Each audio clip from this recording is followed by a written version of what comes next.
My name's Amy. I'm a 24-year-old graphic designer. I'm currently single, focusing on my work and living alone in my grandparents' house in the neighboring town where I grew up.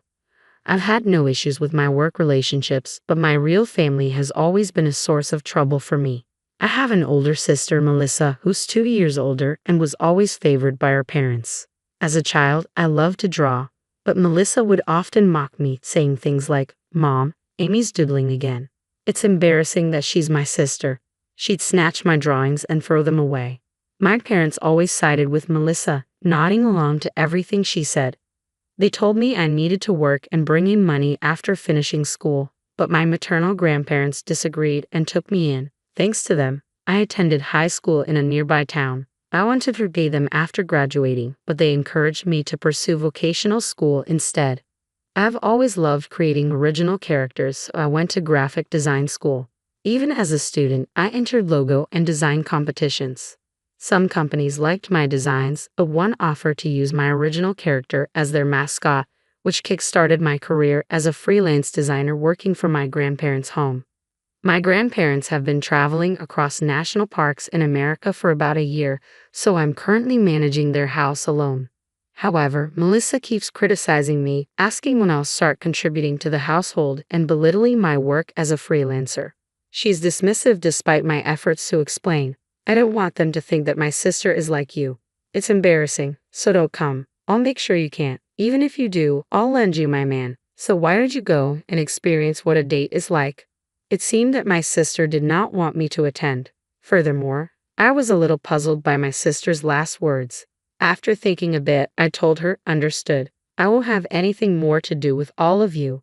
I don't think of you as family. I'll cut off my ties, but remember, I won't be responsible for whatever happens," and hung up.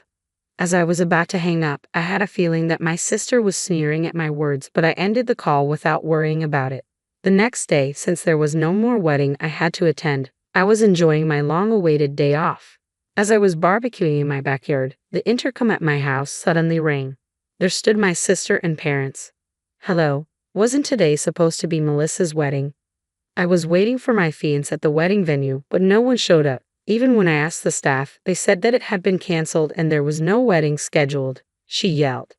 To my sister's outcry, I calmly responded, "What does that have to do with me?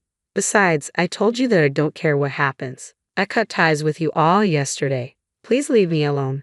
Everything started when my sister called me yesterday and told me not to attend the wedding. After hanging up the phone with my sister, our parents paid for Melissa's college and helped her get a job through connections. During college, she received a generous allowance and occasionally worked at nightclubs for extra money. In contrast, I've been working part-time since school days, gradually supporting my grandparents financially, although they insist they don't need it. Melissa looks down on me and doesn't understand my situation. Despite not being close to my family, they often criticize me without considering my circumstances. When I tried to stand up for myself, they made more hurtful remarks, so I usually keep quiet. Recently, Melissa invited me to her wedding, handed me the invitation, and bragged about her fiance, the heir to a major company. She made condescending remarks about my life and even offered to find me a boyfriend, which I politely declined. Although my grandparents won't attend due to a cruise trip, I decided to go to the wedding after reconsidering. I confirmed my schedule and prepared to attend, but then Melissa called unexpectedly, telling me not to come to the wedding because, as she put it, it wouldn't matter if I was absent. My parents laughed along with Melissa, suggesting I fake being sick to skip the wedding. I was hurt and unsure how to respond. This version maintains the essence of the original while improving punctuation and simplifying the language for clarity. I contacted someone. It was the father of my sister's fiance. The reason I was able to get in touch with him was that he was the president of the company I work for. "Steve, I'm sorry to bother you when you're busy. I won't be able to attend the wedding of your son tomorrow." I had called Steve immediately after hanging up the phone with my sister. In fact, when I received an invitation from my sister announcing her marriage, I only thought that the name of her fiance, Robert, seemed familiar. It was only later when I received the same invitation from Steve, so I was taken aback to learn that the man who was marrying my sister was Robert. But when I told Steve that the bride was my sister, he joyfully said, "When Robert talks about Melissa, he always looks so happy." When I met Melissa, she was a wonderful lady. "She's definitely your sister, Amy." We look forward to working with you both personally and professionally. Given this, I'd assume my sister had cleaned up her past relationships with men. However, the fact that I was unable to attend because my sister told me not to come to the wedding was something I felt I had to tell Steve, who I had promised to meet at the wedding. When I did, Steve asked me, "What happened? The ceremony is tomorrow, isn't it? Did you overwork yourself and get sick?" He seemed very worried about me. It was a bit hard for me to say, but I decided to relay exactly what my sister had told me. She told me a bottom-rung loser like he should not attend the wedding tomorrow. She called you a bottom-rung loser even though you're such a successful designer. Does your sister not know? He seemed outraged that I was being called a loser. The only people who understand me are my grandparents, who are currently overseas. And about what my sister said, I told a story about my family that I had never told anyone before. Apparently, Steve immediately told Robert about the conversation, and Robert was very angry too. Steve's family values their kinship, thinking of their employees as family. Although I'm not an employee, they seem to value me as well because I work with them, considering me as part of the family. We don't consider people who can't cherish the family we value as our family. We're sorry, but we can't accept your family into ours, he said to me. Robert, who was nearby, said, "I'm sorry, Amy, but I'm thinking about calling off the wedding with Melissa." To his words, I said, "Robert, I have cut ties with my family, so you can do whatever you want. Also, there's something else I need to tell you," and decided to share a certain fact. "What is it?" Robert, not knowing what he was about to be told, responded in a worried voice. Feeling apologetic, I told him what my sister had said to me after she told me to skip the wedding. My sister said she was going to lend her boyfriend to me, so I hesitate to say this, but I think my sister has had bad habits with men since the old days. I suspect that she might have another man aside from you, Robert. What? She told me she was single when we started dating, and she came on to me. He seemed a bit shocked. Steve then came on the speaker. "Amy, you said you're free tomorrow, right?" "Yes, I plan to be at home all day." "I see. Our family will not attend the wedding. We have a proposal for you." Thinking it sounded fun, I agreed. The plan was to have a barbecue at my house on the day of the wedding. So when my sister and my parents came to my house, we were in the middle of the barbecue, including Steve and Robert. As I was dealing with them at the front door, Robert, noticing the three of them had arrived, peeked at the door. "Why is Robert here? Today is supposed to be the wedding." We went to the venue and were told the wedding was canceled. None of the attendees from your side showed up, and we couldn't contact anyone, so we were worried. "Why are you here? Don't tell me you two have been disgusting." My sister, upon seeing Robert, came at us all at once. There Robert sighed heavily and told my sister quietly, "You're someone who can't cherish family. We heard about your attitude and words towards Amy. You told me your sister was busy with work and couldn't see you often, but that's not the case at all." "Well, I'm ashamed that this unemployed loser is my sister. It's better for her public image to say that she's busy with work, isn't it?" "That's why I've been saying she's busy with work. What's wrong with that? I've been speaking well of her in public. I would appreciate some gratitude for that." My sister insisted it was for my sake. Seeing my sister like this, Robert defended me, emphasizing how much I contributed to his company. "You know, it's proof of not valuing family when you, her own sister, have no idea what kind of work Amy does. You've been calling her unemployed, but her income should be at least double yours. And your parents treated Amy the same way, right? I can't be with someone who can't value their own family. We should consider our engagement off." "What? Off? Does that mean I can't get married?" Even though Melissa seemed furious, she turned towards me with a mocking grin. "Wait, Amy's job is that amazing? I wouldn't have known unless someone told me. From now on, I promise to listen to you, Amy. Let's get along better." After Robert pointed it out, Melissa's attitude towards me changed dramatically. Whether it was due to an interest in my salary or not, my family was trying to suck up to me, but I rejected them clearly. No way. After all the humiliation and looking down upon me, it's too convenient to now say let's get along. Stop joking. No matter how much you try to flatter me, I won't help you financially. I told you yesterday I've cut ties with you as a family. Don't get involved with me anymore. If you continue to stay here, I'll call the police. If you don't want that, leave right now." The moment I mentioned police, the three of them changed color and quickly dispersed.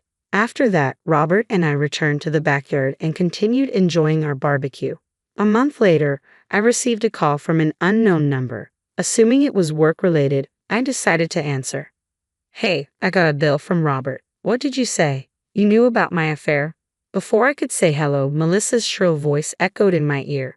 "What are you talking about all of a sudden? I've repeatedly told you not to involve me, but you still do.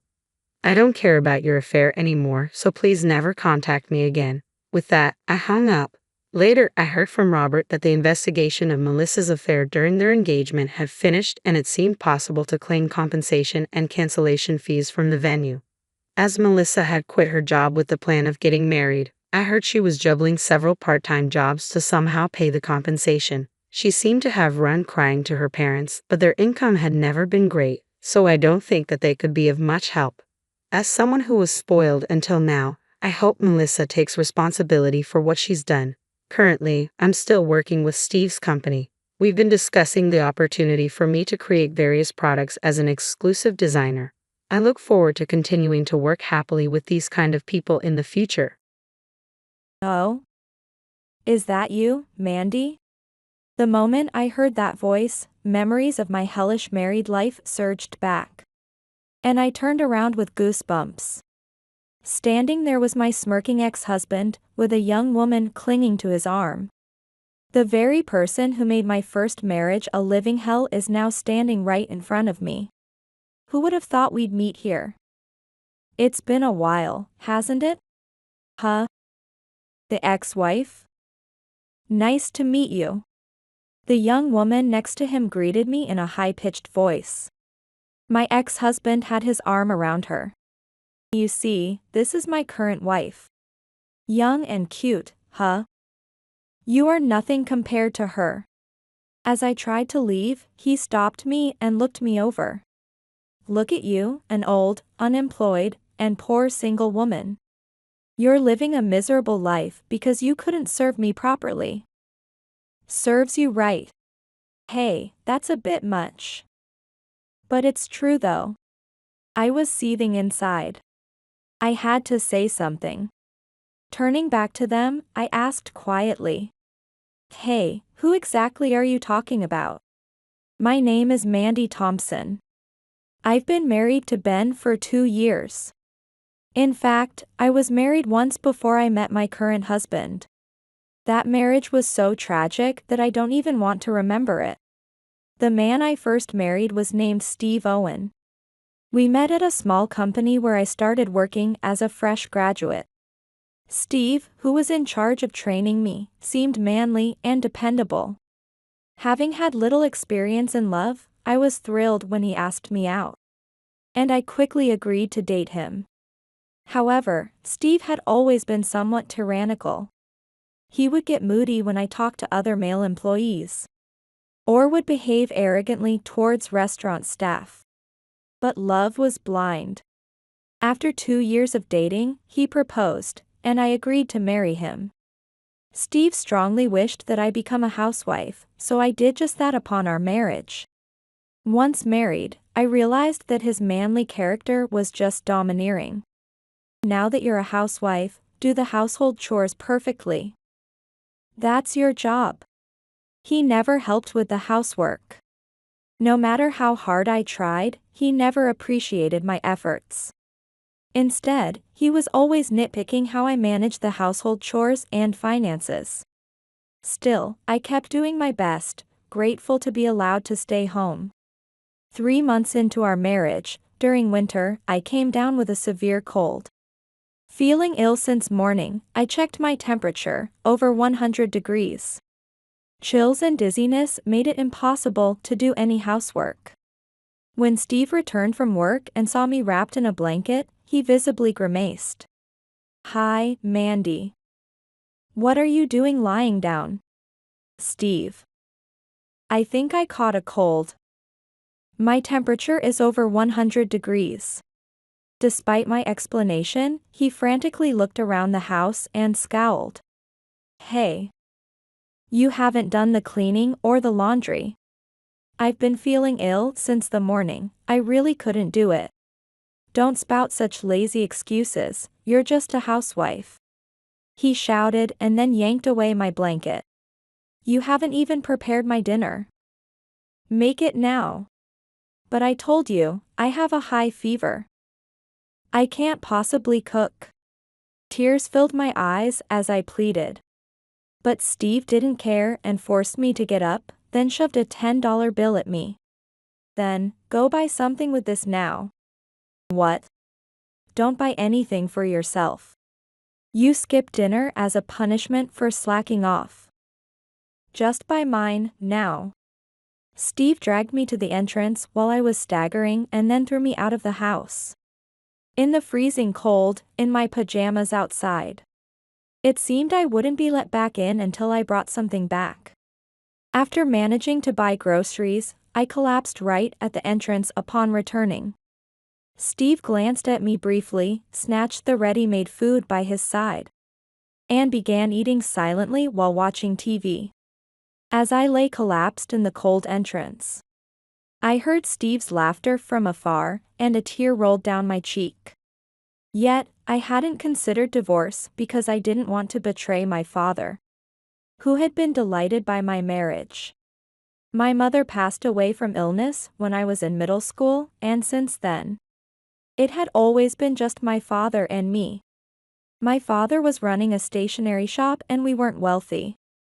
But I had a happy life with my kind father who loved me deeply. When I got married, he said with tears, "Now I can finally rest easy. Be happy." If I divorced within just 6 months of marriage, it would betray my kind father. I thought I just needed to endure it for myself. Steve's domineering behavior continued. I managed to endure it, exhausting myself through the days of our marriage. About a year into our marriage, bad news arrived. My father was hospitalized with advanced cancer. Dad. I had no idea things had gotten this bad. My father had lost a lot of weight during the short time I hadn't seen him. Yeah. I realized too late. They say there's nothing they can do now. As he spoke quietly, I cried. My father gently wiped away my tears and asked, "Mandy, are you happy in your marriage?" I lied instinctively. I didn't want to make him worried about me on his sickbed. Yeah. I'm happy. Steve has been very good to me. Is that so? Well, that's good then. Looking back, maybe my father sensed something then. However, he said nothing more. With the added need to care for my father, life became even harder. Until then, I had spent all my time during the day managing the detailed housework that Steve demanded. But with the nursing of my father, that became difficult. Amidst this life, I asked Steve, "Steve, I have a favor to ask. Could you please visit my father in the hospital?" Huh? Why should I? Steve grimaced as he looked at me. Well, you are his son-in-law after all. I'm sure my father would be happy to see your face. What are you talking about? I don't want to see the face of a dying old man. I stared at Steve in disbelief as he continued, oblivious to my shock. More importantly, don't slack on the housework because you're nursing the old man. Think well about what to prioritize. With that, he left grumpily for the bathroom. Later, as my father's condition worsened and I spent more time in the hospital, Steve, far from supporting me, berated me daily for not doing the housework. On the day of my father's surgery, when I told him I would be away all day, Steve exploded. Hey, don't mess around. What do you think a wife's job is? But it's my father's surgery day. So? What about my meal? The cleaning? The laundry? Can't you manage for one day? As I mustered the courage to say this, Steve sighed dramatically and pulled something out of his bag. It was a signed divorce form. A divorce form. Yes, that's right. I'm supporting you, but if you can't even manage the housework, it's a divorce. But, it's about my father. I'm the only family he has.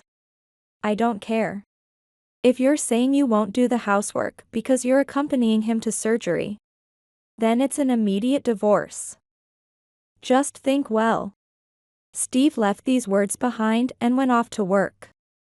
I was stunned, staring at the divorce form on the table. But I had no choice but to accompany my father to surgery. After the surgery, as my father woke up, I was crying by his bedside. "Dad, are you awake?" As I hurriedly wiped my tears, my father spoke quietly to me. "You're really struggling with your married life, aren't you?" "It's okay, I kind of knew." "Dad. I'm sorry. I might get a divorce. Even though you were so happy about my marriage, I'm really sorry." I sobbed like a little child and told him everything. My father listened, nodding, and then he said, "Mandy, there's something I've never told you before." Actually, I was stunned by the shocking content of his words.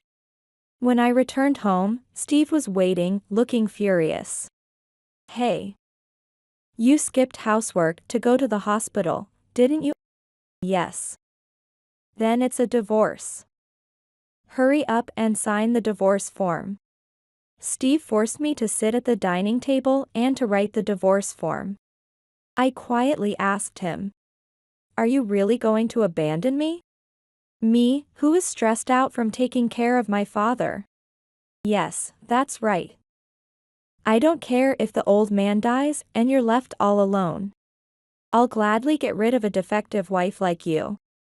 I silently signed the divorce form and left the house on that day.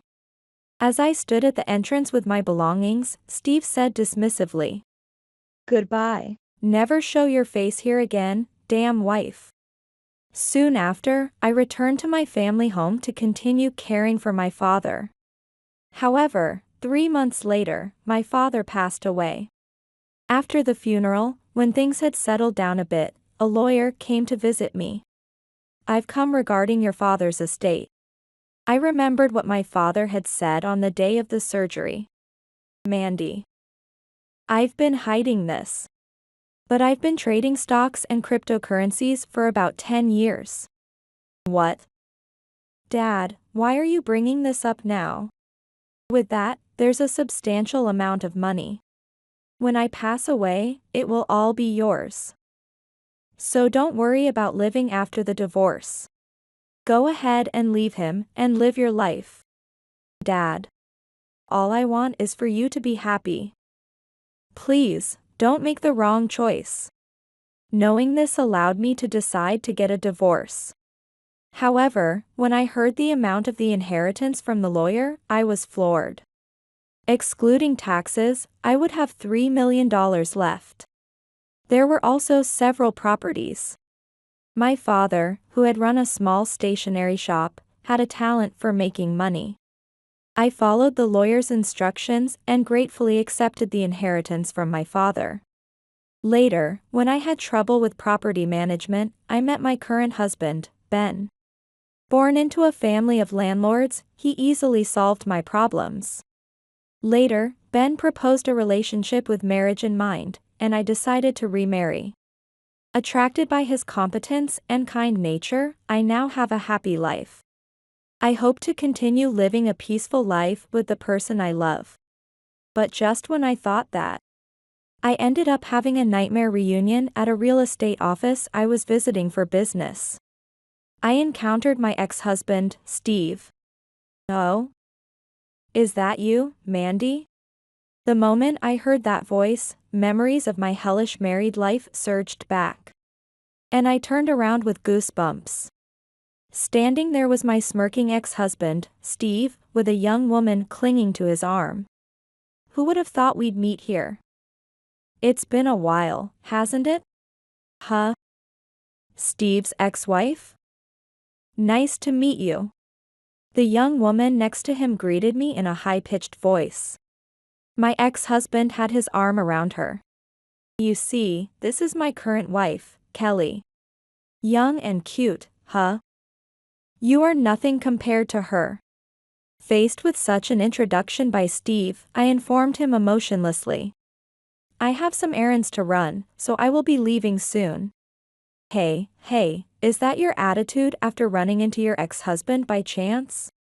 Can't you at least make small talk? As I remained silent, Steve looked me over from head to toe. You're all dressed up, but what are you doing at a real estate agency? You must be looking for some rundown apartment to live in alone, huh? That's none of your business. Then Kelly noticed the bag I was carrying. Huh? This person is carrying a super expensive bag?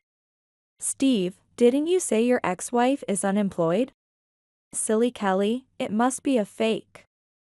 It's just a poor person's pretense. Is that so? Oh my, how shameful. Kelly laughed joyfully, and Steve smiled at her. Seeing in disgust their faces, he turned back to me and said disdainfully. What? Are you jealous? A poor, unemployed single woman at your age. You're living a miserable life because you couldn't serve me properly. Serves you right. Hey, Steve, that's too much. But well, it's true. I was furious inside. I had to say something. Turning back to them, I asked quietly. Hey, you, who exactly are you talking about? Huh? Just then, an executive from the real estate company approached me. Ms. Thompson, I apologize for the wait. I understand you wanted to discuss the matter regarding the condo you own. I responded politely to the executive. Yes, thank you for your assistance.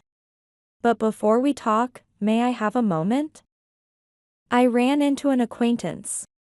Of course. I'll be waiting. Steve and Kelly watched the exchange between the executive and me with dumbfounded expressions. What? Owns a condo? He finally broke his silence, and I replied to him with a sigh. Yes. I currently own several properties. And I'm here today to discuss some contracts. Huh? Real estate? You? As he struggled to grasp the situation, I enlightened him. The father you ridiculed had made millions in stocks and owned several properties.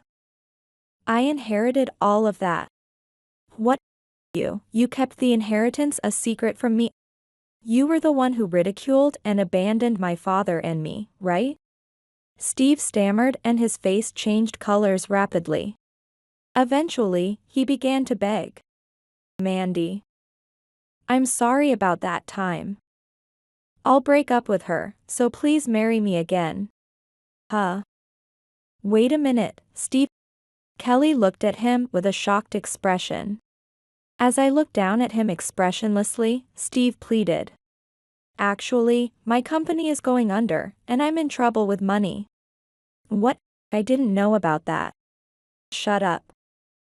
You be quiet. Mandy, please, we were once married, right?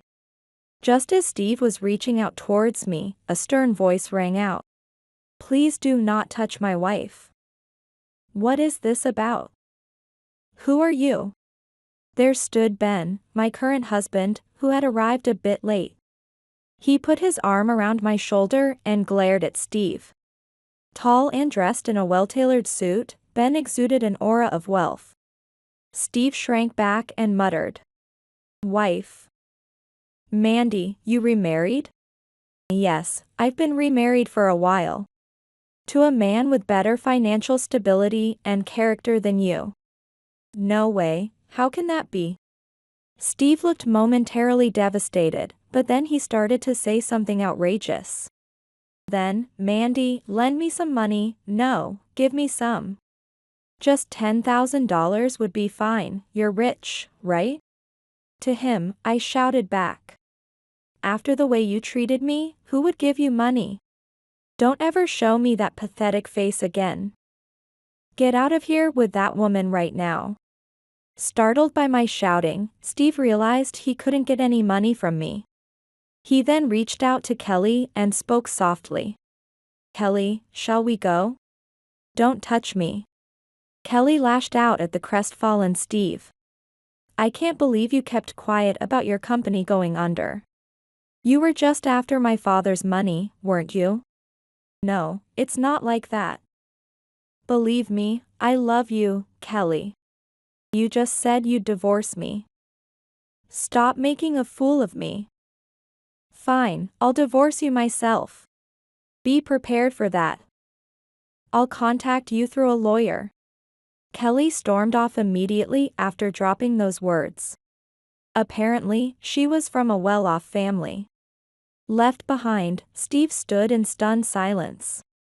At that moment, I couldn't resist whispering in his ear. Unemployed, poor, single man, serves you right. As Steve crumbled to his knees, Ben and I left the scene. I heard through the grapevine that Steve and Kelly did indeed divorce. Kelly's family owned a construction company. And her enraged parents threw Steve out penniless, who had been almost like a son-in-law.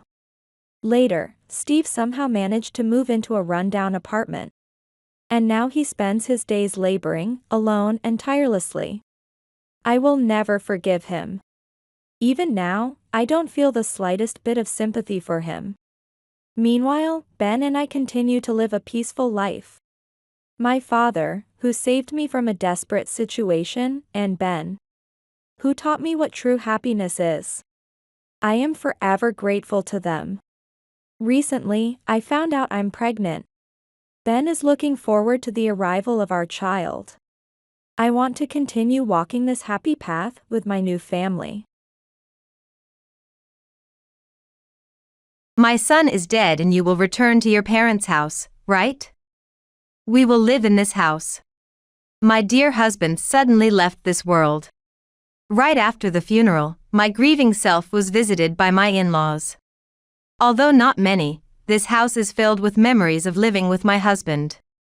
Why must I be the one to leave? Yet, without even a moment to wipe my eyes, my mother-in-law ruthlessly said those words. My name is Hannah. I am a clerk working in a real estate agency. The meeting with my dear husband, Brian, happened because of the real estate agency where I work. He was the brother of my male colleague, and the two of them got along very well and often visited since their workplaces were close. As a fellow clerk, I had become close friends with my colleague who would later become my brother-in-law.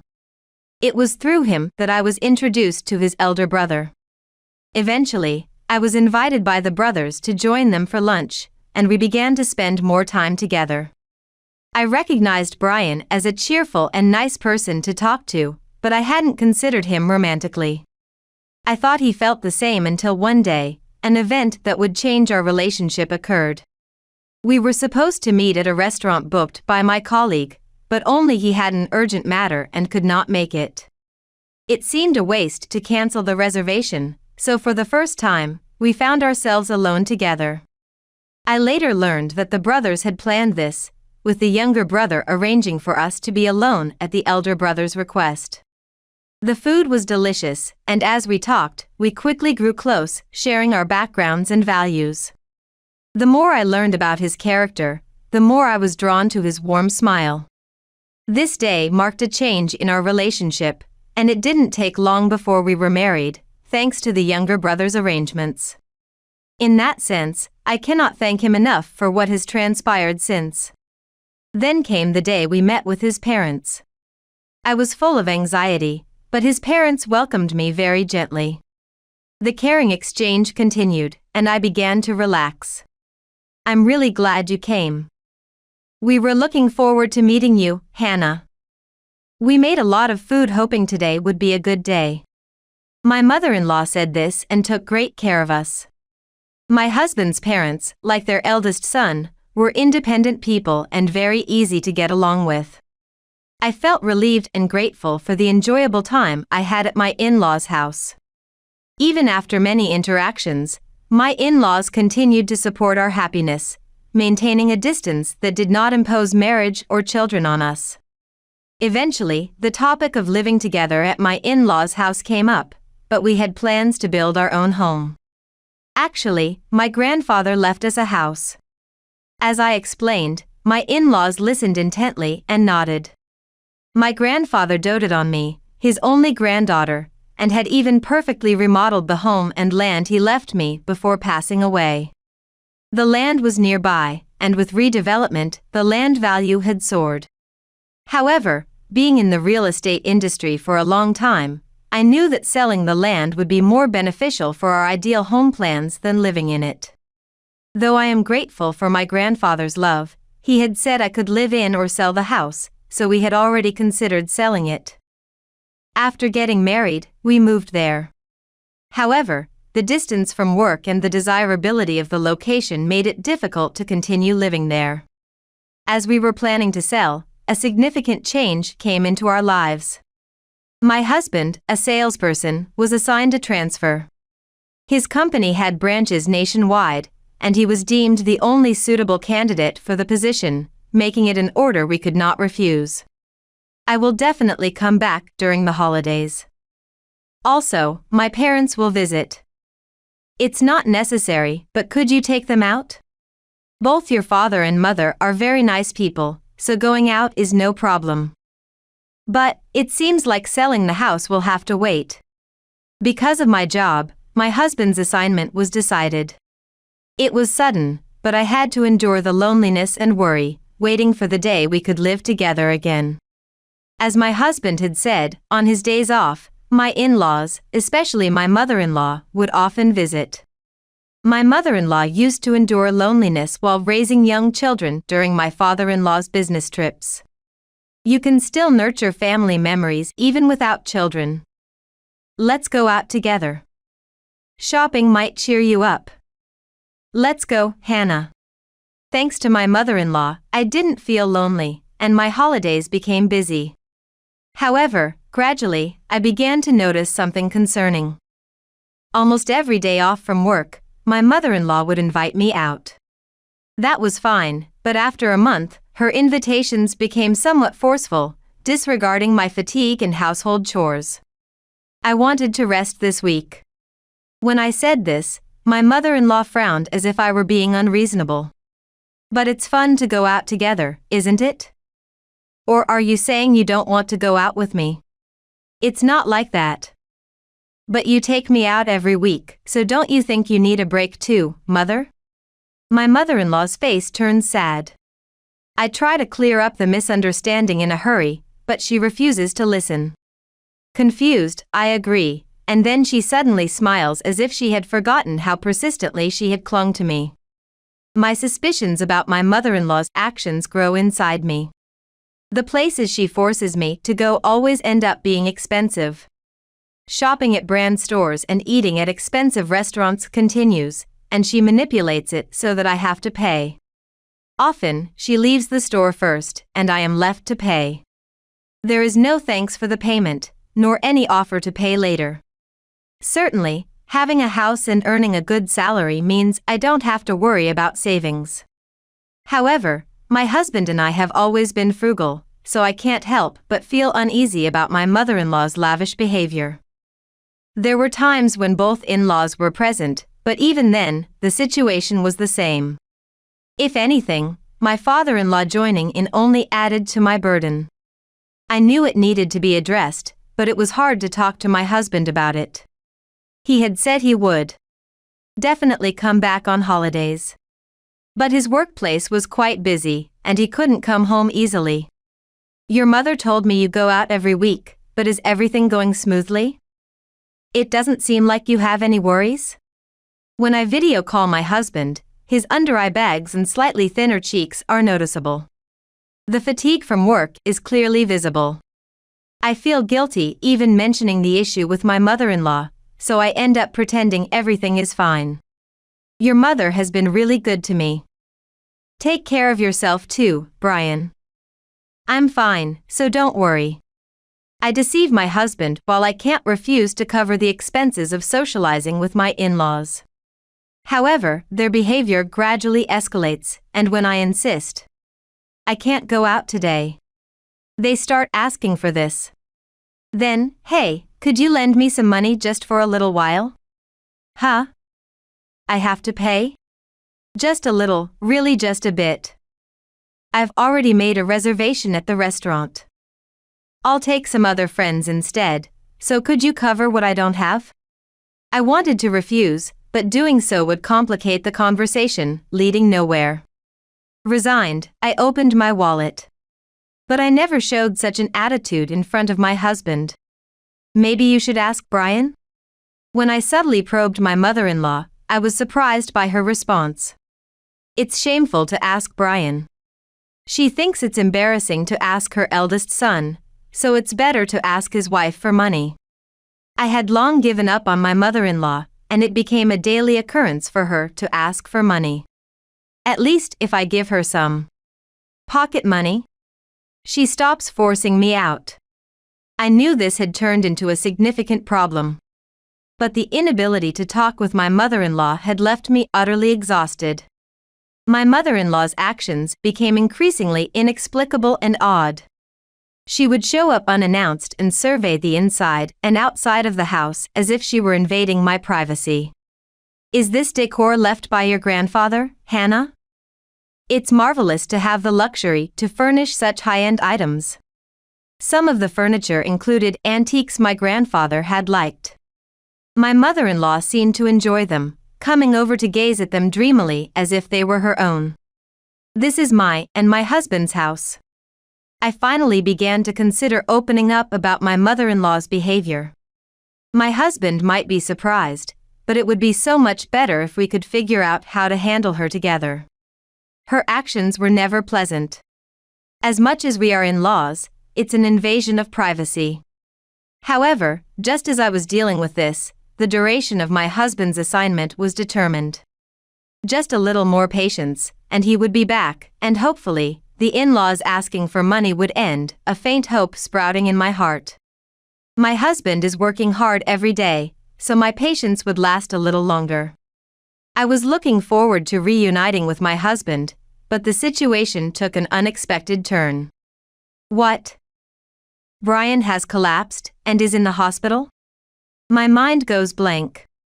The call came from a colleague at his assignment location, and I rushed to the hospital. Maybe it was the strain of his busy schedule, but suddenly, he had a heart attack. Brian was transported by ambulance, but it was too late, and my healthy and kind husband unexpectedly passed away. I couldn't accept the reality as I faced the funeral. I don't remember much due to the overwhelming grief. My brother-in-law rushed over, and he took care of most of the arrangements. I'm sorry. You've just lost your brother, and yet you're helping so much. It's my brother's funeral, so it's natural to help. By the way, is everything okay with the land? Is the house ready? As the funeral was winding down, I talked with my brother-in-law while cleaning up. I nodded and replied, "It's all set." And a few days after my husband's funeral, my in-laws came to the house together.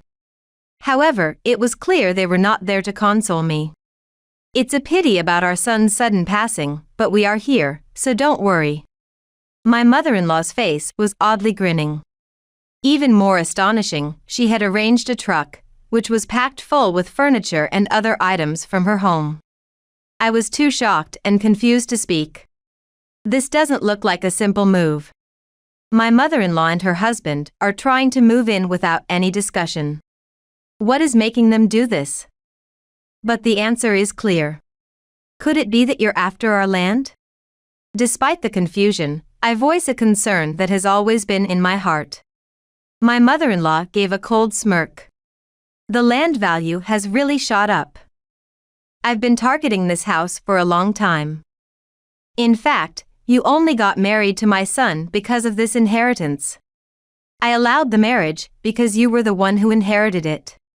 Filled with despair, I am at a loss for words. Are you saying that you and I will live together? What? What nonsense are you talking about? I ask this amidst the confusion, and my mother-in-law raises her eyebrows. Brian's death was unexpected, but actually, even if it hadn't happened, my mother-in-law intended to take this house. The in-laws planned to oust me and take over the land. And they assumed I would just leave the house. My son is dead and you will return to your parents' house, right? It would be a shame for this house to be empty, so we will live in it. That's why I'm telling you not to worry. My mother-in-law's smile twists into a sinister grin. Despite my fear, I point out her mistake. The house has already been sold though. I hold back my laughter at my mother-in-law's misunderstanding, but I can't hide my half-smile.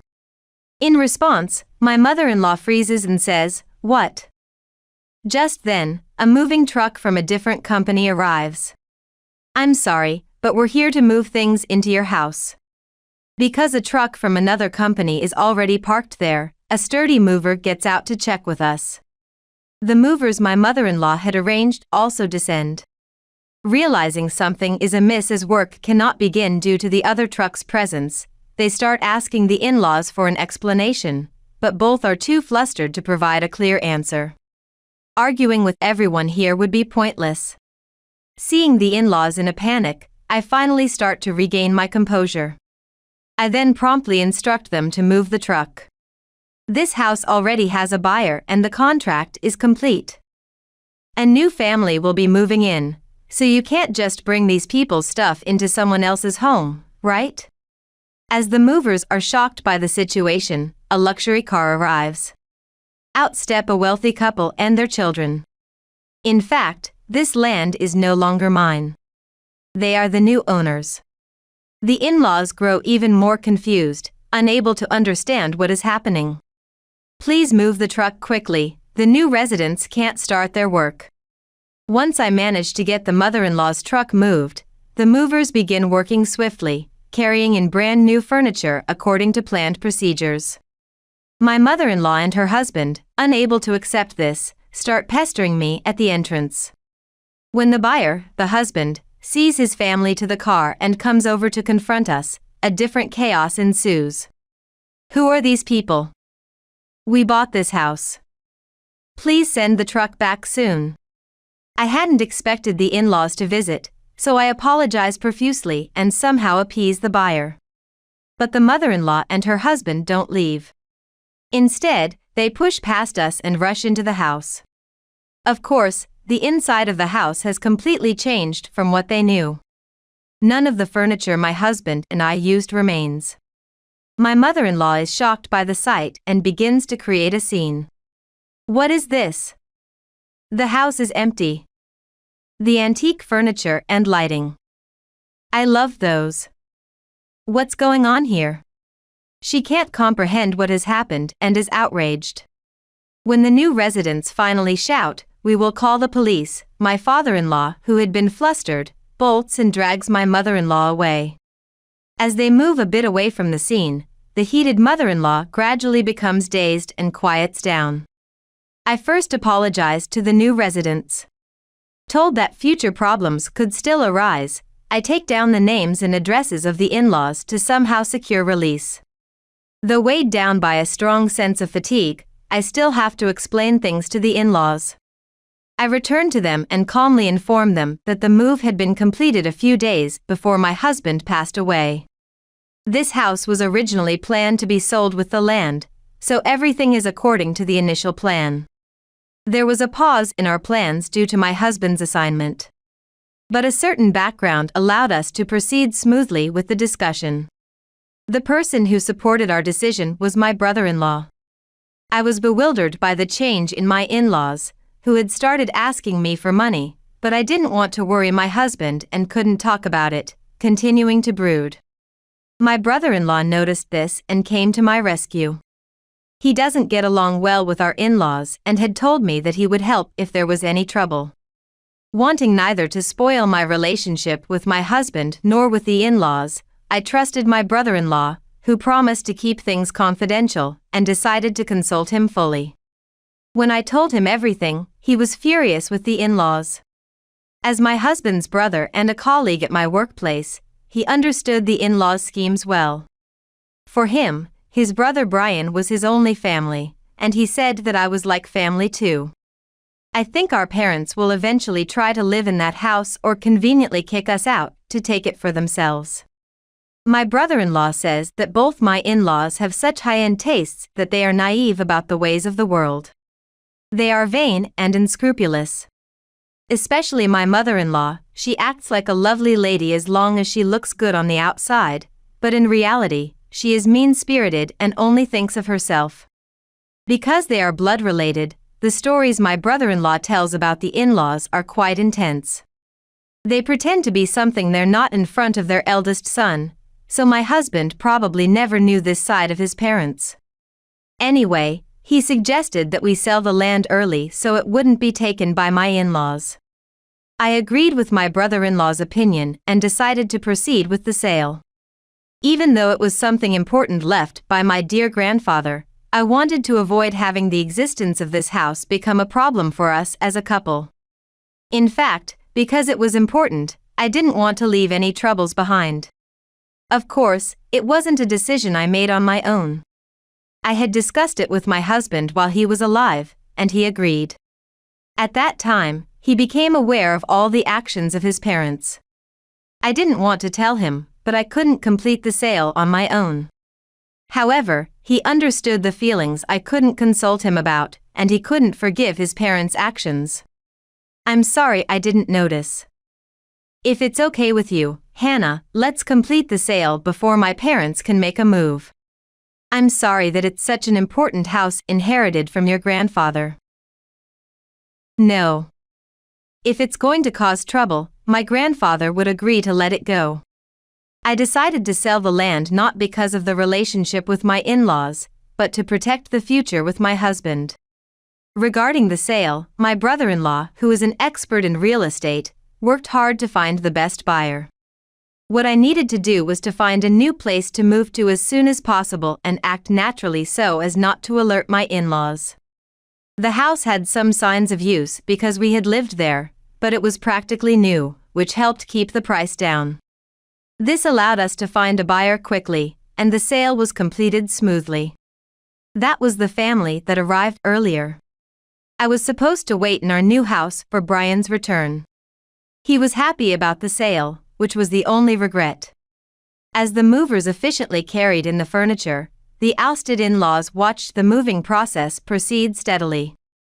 They stood dumbfounded without making any noise, but they couldn't stay like that forever. The movers that the in-laws had hired came up furiously demanding an explanation.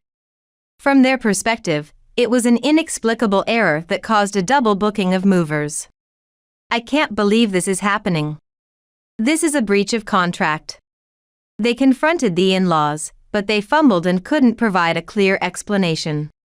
Eventually, the household goods had to be taken back, and it seems they were charged a significant extra fee due to the unforeseen circumstances. Finally grasping the situation, my mother-in-law trembled and clung to me. This is the house of the eldest son's wife, so it's our house, right? This is strange, isn't it? She tried to persuade me with strained excuses, but I ignored them and left with only my hand luggage. The land already belonged to the new family, and it wasn't mine anymore, so I had nothing to answer. The memorial service for my husband went smoothly. Although I saw my in-laws there, they seemed like they wanted to say something about the house to me, but in the end, they couldn't and just slinked away. Since I no longer had any obligation to communicate with them, we hardly spoke as there was no reason to. I spend my days peacefully, facing the sorrow of losing my husband in the small house we were supposed to restart our lives in as a couple. Although I had a substantial amount of savings from the sale, without Brian, plans for building our own home were extinguished. Returning to work, I immerse myself in the few memories I have of my husband, gradually trying to look forward and rediscover myself. Meanwhile, my in-laws, especially my mother-in-law, must have been accumulating frustrated dissatisfaction. I didn't want any more to do with her, so I hadn't informed her of my new address. Unable to interact with me, that seemed to increase her dissatisfaction. She had put on airs in front of her eldest son and couldn't go to her other son, whom she didn't get along with, and now she didn't even know where I was. The stress continued to build, and eventually, my mother-in-law lost her balance. One night, she attempted a heinous act of pouring gasoline around the house that had been sold. Fortunately, a passing neighbor found it suspicious and restrained her immediately, preventing any incident. When the police were called, they found she had prepared things like old papers and lighters, and she was arrested on suspicion of attempted arson. The owner of the house, realizing it was the woman who had shown up on the moving day, was extremely upset and contacted me to definitely prosecute. I apologized repeatedly, but it was an apology for the terrifying experience of nearly having the house set on fire, and there was nothing I could do about my mother-in-law's attempted arson. In the end, the case against my mother-in-law, who was obsessed with the house, could not be dismissed. I also managed to get forgiveness by apologizing repeatedly and promised that such an incident would never happen again. My mother-in-law, raised in luxury and used to getting whatever she wanted, became frustrated when she couldn't have the house as she desired, leading to twisted jealousy. She came to resent the house and the land, committed a crime, and eventually ended up in prison. My father-in-law, who should have been supportive, used her arrest as an excuse to argue incessantly and forcefully divorced her. So, even when her sentence is up, she has completely lost a home to return to. But that is the result of her chosen actions. My brother-in-law, feeling lonely after losing his brother, encourages me, saying, "I can bear it because I have a sister-in-law." Although the ties with my in-laws were successfully severed, I haven't lost all family. For the sake of my husband watching over me from heaven, I've decided to spend peaceful days. Wendy, you really are a shameless bad daughter-in-law. I was looking forward to this trip with Tyler, just the two of us. Please, don't rain on my parade. It's cheeky to go on an overseas trip without paying a penny. You should just go home. Although the overseas trip was planned at the request of my husband Tyler, the mother-in-law starts to nag me as soon as Tyler is away. Having been told so much, there's nothing else to do. I'll go home. What happens to them next is none of my business. My name is Wendy. I work for a foreign travel company specializing in overseas travel.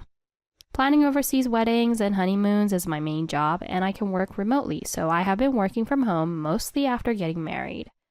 I married Tyler 4 years ago, but honestly, it hasn't been going well. Tyler is a person who always tries to look better than he is. Or rather, he overestimates himself to the extent that he doesn't even realize where he starts exaggerating. He loves to show off, is extravagant with money, and spends all his salary on himself. He has never contributed a single penny to our household finances.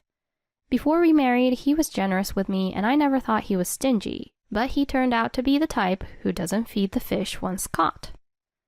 I've always wanted to keep separate finances, even after getting married, so I cover my expenses with my salary. It feels unfair to pay for Tyler's share of the rent and utilities, but he hardly comes home, so I've managed to cope. However, there's one thing about money that infuriates me. Tyler seems to go out of his way for his mother, who lives far away. I only go with him to visit during the Christmas holidays, but Tyler often returns to his mother's home, sweetens his mother up with cheap gifts, and conveniently receives a lot more allowance. I have a younger brother, but my relationship with my mother is quite clear-cut, so Tyler's close relationship with his mother seemed bizarre to me. My mother-in-law dislikes me. At the beginning of our marriage, I complained several times about Tyler not contributing to our living expenses, but she wouldn't believe it because she's convinced he's the best son. "I'm not contributing to the household finances? That can't be true." Believing her son's words, she scolded me as a wasteful wife who couldn't manage the money she received. And my mother-in-law doesn't understand the concept of remote work. It's probably because the times are different, but she insists that it's impossible to work from home. And no matter how many times I explain, she thinks I'm a full-time housewife. If you have time to complain about Tyler's salary, go out and work to make ends meet. You don't have children to take care of. She calls me and barks at me like this every time Tyler visits her home. I can easily imagine Tyler bad-mouthing me at his mother's home. The misunderstanding benefits Tyler, who ignores how much I am criticized. Previously, I exploded. Why do I have to be set to be supported by you, who doesn't contribute a single penny to the household when I'm working full time? Get along with each other between women. Why can't you explain that? It's your fault for not communicating properly, he said. It's because you're lying. Your mother doesn't want to listen to me at all. Please, Tyler, make sure. After persistently pressing, he threw a signed divorce paper at me. Looking back, it was a good chance to get a divorce, but I was so shocked that Tyler always carried a divorce paper with him that I couldn't understand why I had to be the one to be told to get a divorce and I missed the chance. As things calmed down and life returned to normal, discussing divorce with Tyler would not be easy. Divorce is said to be much harder than getting married, but for Tyler it feels hundreds, thousands of times harder. Just imagining it makes me tired, and in the end, I listened to his side because it seemed better than now. But by not agreeing to the divorce, Tyler made a big misunderstanding. Like his mother, Tyler, who has strong misconceptions, thought I was madly in love with him and couldn't leave, making him even more arrogant. Tyler's emotional abuse gets worse day by day. Witnessing it makes discussing divorce even more daunting. In this vicious cycle, my ability to ignore Tyler's behavior has been improving rapidly. This year's Easter holidays, combining paid leaves, could make it a 9-day consecutive holiday, and before the holiday, information about travel spots and recommended destinations overflowed. At our house, Tyler was working according to the calendar without long holidays, and I was working for a foreign company, unrelated to Easter holidays. During the holiday, Tyler went back to his mother's home, but as soon as he returned, he said, "Let's go on an overseas trip." When I asked him what he meant by suddenly, he seemed to have heard from his mother during his visit that a cousin was on an overseas trip. Taking an overseas trip on a 9-day holiday? That's sneaky. He was jealous and angry. I want to do something good for my mother sometimes. Wendy, arrange this trip. Most likely, the mother-in-law had hinted that she wanted to go too. Simplistic Tyler had easily fallen for it. It was too low level and I was dumbfounded. That's impossible on such short notice.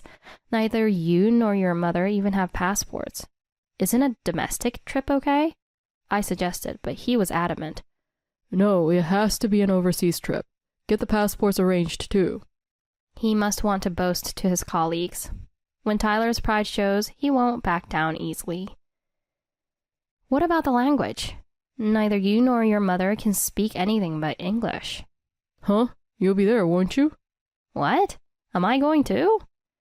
Indeed, I can manage conversations in Spanish, French, German, and Korean to not struggle on trips. But the thought of accompanying Tyler and his mother on a trip seemed troublesome. From his current tone, it was clear that I would be forced to act as a guide and interpreter. I have work, so it's impossible. Why not go on a tour? I gently refused, but he insisted.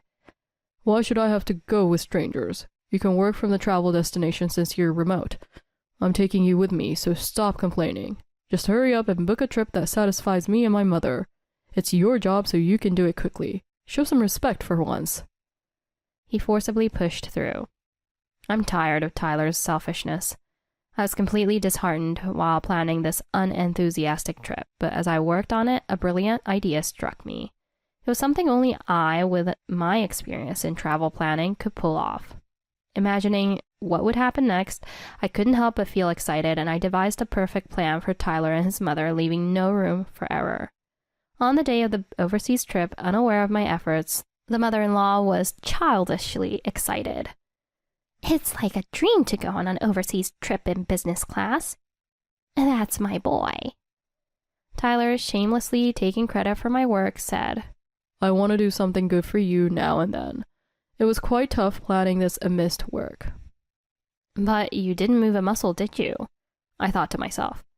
Thank you, Tyler. I'm happy you're my son.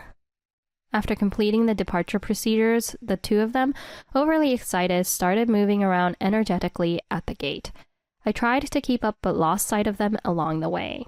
I figured they would show up at boarding time, so I decided to go ahead to the boarding lobby. However, being their first time traveling internationally, they probably didn't know the ropes. They failed to show up at the lobby even at the boarding time and ended up being paged by airport staff. It's Wendy's fault for not showing us the gate. You have embarrassed us by leaving us behind, they said, shifting the blame onto me without a hint of remorse. In the plane, they were relatively calm, but still summoned flight attendants frequently and snored loudly, which was both annoying and embarrassing. Several hours later, we finally arrived at our destination. Next, a shuttle bus from the hotel will come, so please don't wander around like you did when we left, I preemptively told them. Yeah. They replied nonchalantly, but once the immigration procedures were completed, Tyler suddenly turned pale, handed his luggage to me, and rushed to the bathroom saying, My stomach hurts. Here we go again. I sighed and sat down on a nearby bench, only for the mother-in-law to start berating me. Wendy, you really are a shameless, bad daughter-in-law.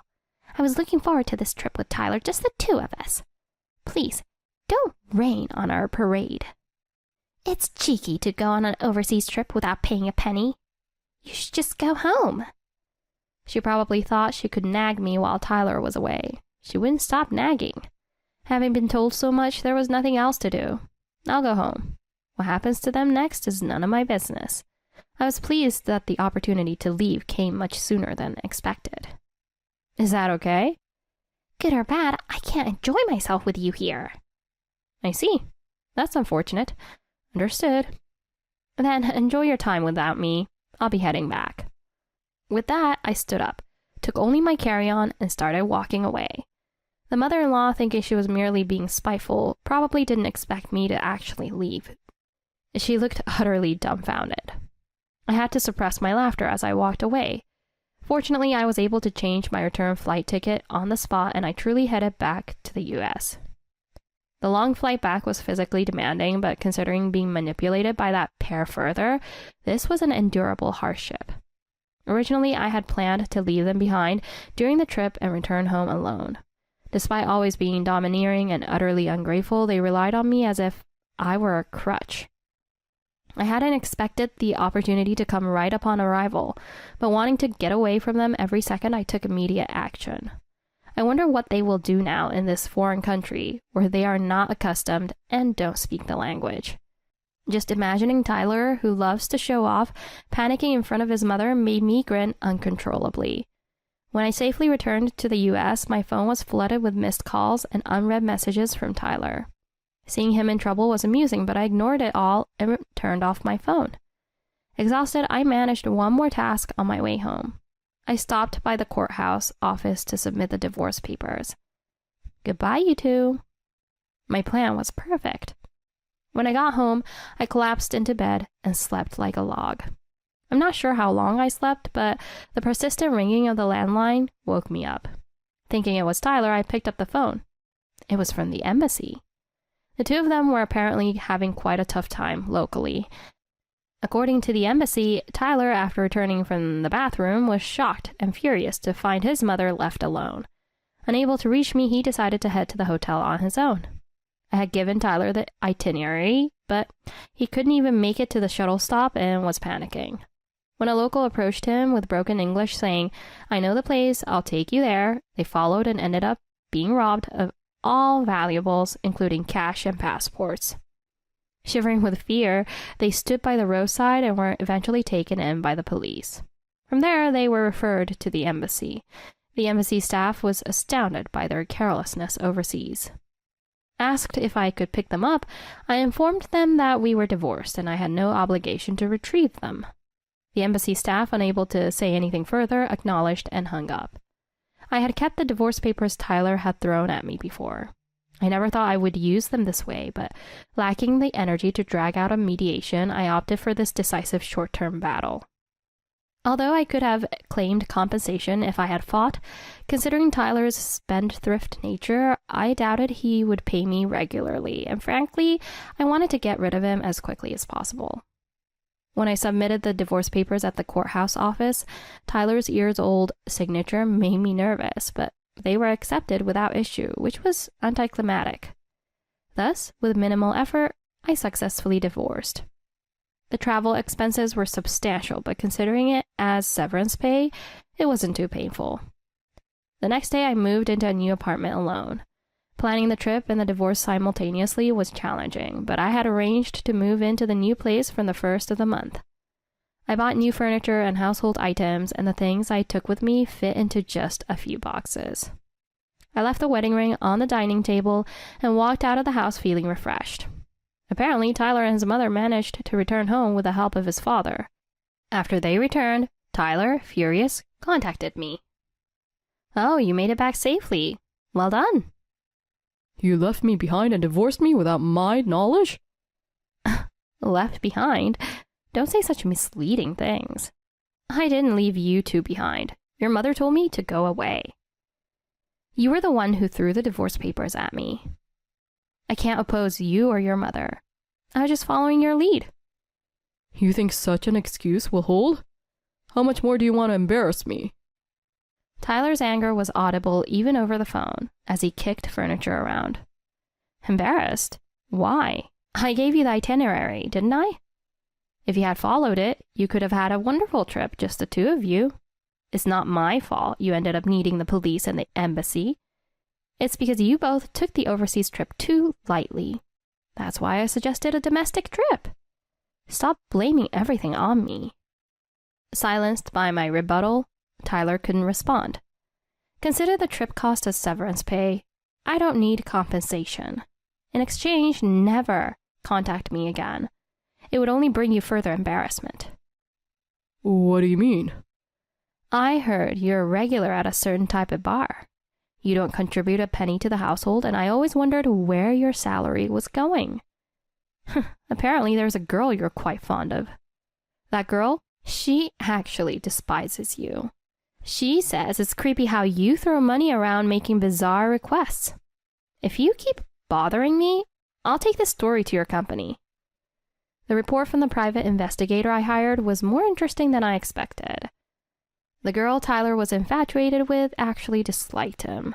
Considering Tyler's personality, this would be a severe humiliation, and if his company found out, it would be a major disgrace. Tyler toned down immediately and just said, I understand, before hanging up. Sometime later, as I was getting used to my new life, Tyler's father called. I have no grudge against my father-in-law, so I answered the call to bid him farewell, only to hear that he had divorced his wife. Although surprising, it made sense since both of us had suffered due to his wife's behavior. So I congratulated him. My father-in-law thanked me. Thanks to the trip you planned, I was able to thoroughly investigate my wife's actions during the trip. It turns out he also saw the trip as an opportunity and has secretly prepared for divorce, discovering that she had significantly misused his retirement funds. Guess what she spent it on? Unbelievably, it was on beauty treatments and cosmetic medicine. He laughed, and so did I. It seemed she had spent a fortune without anyone noticing any difference in her appearance. Truly, money down the drain. Left penniless and kicked out, his wife turned to Tyler, but now without my salary, Tyler had no money to spare for her and coldly brushed her off. She quickly aged from the shock of her doting son's turnaround. Tyler, unable to afford the rent for his apartment on his single salary, was forced to move. He now lives in a drafty, shabby apartment, but still can't give up his pretenses. At the end of our conversation, his father said, Wendy, I'm sorry for the terrible 4 years you endured. Please, be happy. And then he hung up. As the French actress Brigitte Bardot once said, I leave before being left. I decide. Now I live a leisurely single life, free from anyone's dictates. My work is going well, and I relish my stress-free life. The only regret I have is that I should have divorced sooner. Did you get the package? Starting today, Mom will be living with us, so be prepared. Tom said casually over the phone. Yes, I received the package. Tom had decided, without my consent, that his mother would move in with us. Mom's coming today, so make sure to help her settle in. Mom, when will he ever cut the cord? Tom, who constantly belittled and looked down on me, his wife. I had reached my limit. I wasn't going to let him have his way anymore. And I certainly wasn't going to live with a mother-in-law who had treated me poorly.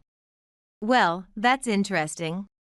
I just moved out of the house myself. I had finally had enough of Tom, with his selfishness and financial irresponsibility. I chose to leave him and embrace my freedom. What happened to him and his mother afterward was beyond anyone's imagination. My name is Emily. After graduating from university, I joined a securities firm and was entrusted with sales. There were days when I couldn't even take a proper lunch break while out visiting clients. However, my hard work paid off, and I quickly became one of the top performers in the company. The reason I was able to work so hard was because I wanted to repay my mother. My father passed away when I was young, and my mother raised me on her own. She worked day and night, ensuring I never felt the absence of a father. Thanks to her, I was able to graduate from university. Despite being so busy, my mother never missed any of my school events, and always packed me lunches filled with love. She never once complained, always greeting me with a bright smile. After I secured a job, my mother finally reduced her workload, allowing her to have more time for herself. She had worked so hard for me, and now I wanted her to enjoy a slow and joyful life. It was my turn to work hard for her. One afternoon, I was killing time in a coffee shop. I had about 30 minutes until my next client meeting. I decided to enjoy a nice cup of coffee and relax for a change. The coffee shop in the business district was bustling with office workers. Despite the time of day, some, like me, were passing the time, others were working on their laptops, and a few were in the middle of business meetings. Everyone was spending their time in their own way. It was rare for me to have a moment to observe people like this, so I decided to enjoy my limited time alone. Suddenly, I made eye contact with a man sitting a few seats away. Embarrassed by my wandering gaze, I quickly looked away. I then turned my attention to my phone. There was still some time before my meeting. "Hi, is that Emily?" The man who had caught my eye earlier approached me. "Wait, what?" Startled by the sudden conversation, I dropped my phone. "You're still as clumsy as ever." The man laughed loudly and picked up my phone. I was frozen, trying to figure out who this man was. "It's me, Tom. We were in the same seminar group in university." That's right. I remembered now. He always sat behind me in our seminar classes, talking to me with the same bright smile he had now. "Tom. It's been so long. We lost touch after graduation, so I never thought we'd run into each other like this." I was genuinely happy to see him again. Back in university, I had always enjoyed hearing his laughter from behind me. He was popular, well liked by everyone. "Oh no, it's almost time for my meeting. I've got to go." The clock was nearing my meeting time. I couldn't be late. I hurriedly got ready to leave the shop. "Wait. Give me your contact information." I quickly pulled out my phone. From that day on, we started staying in touch.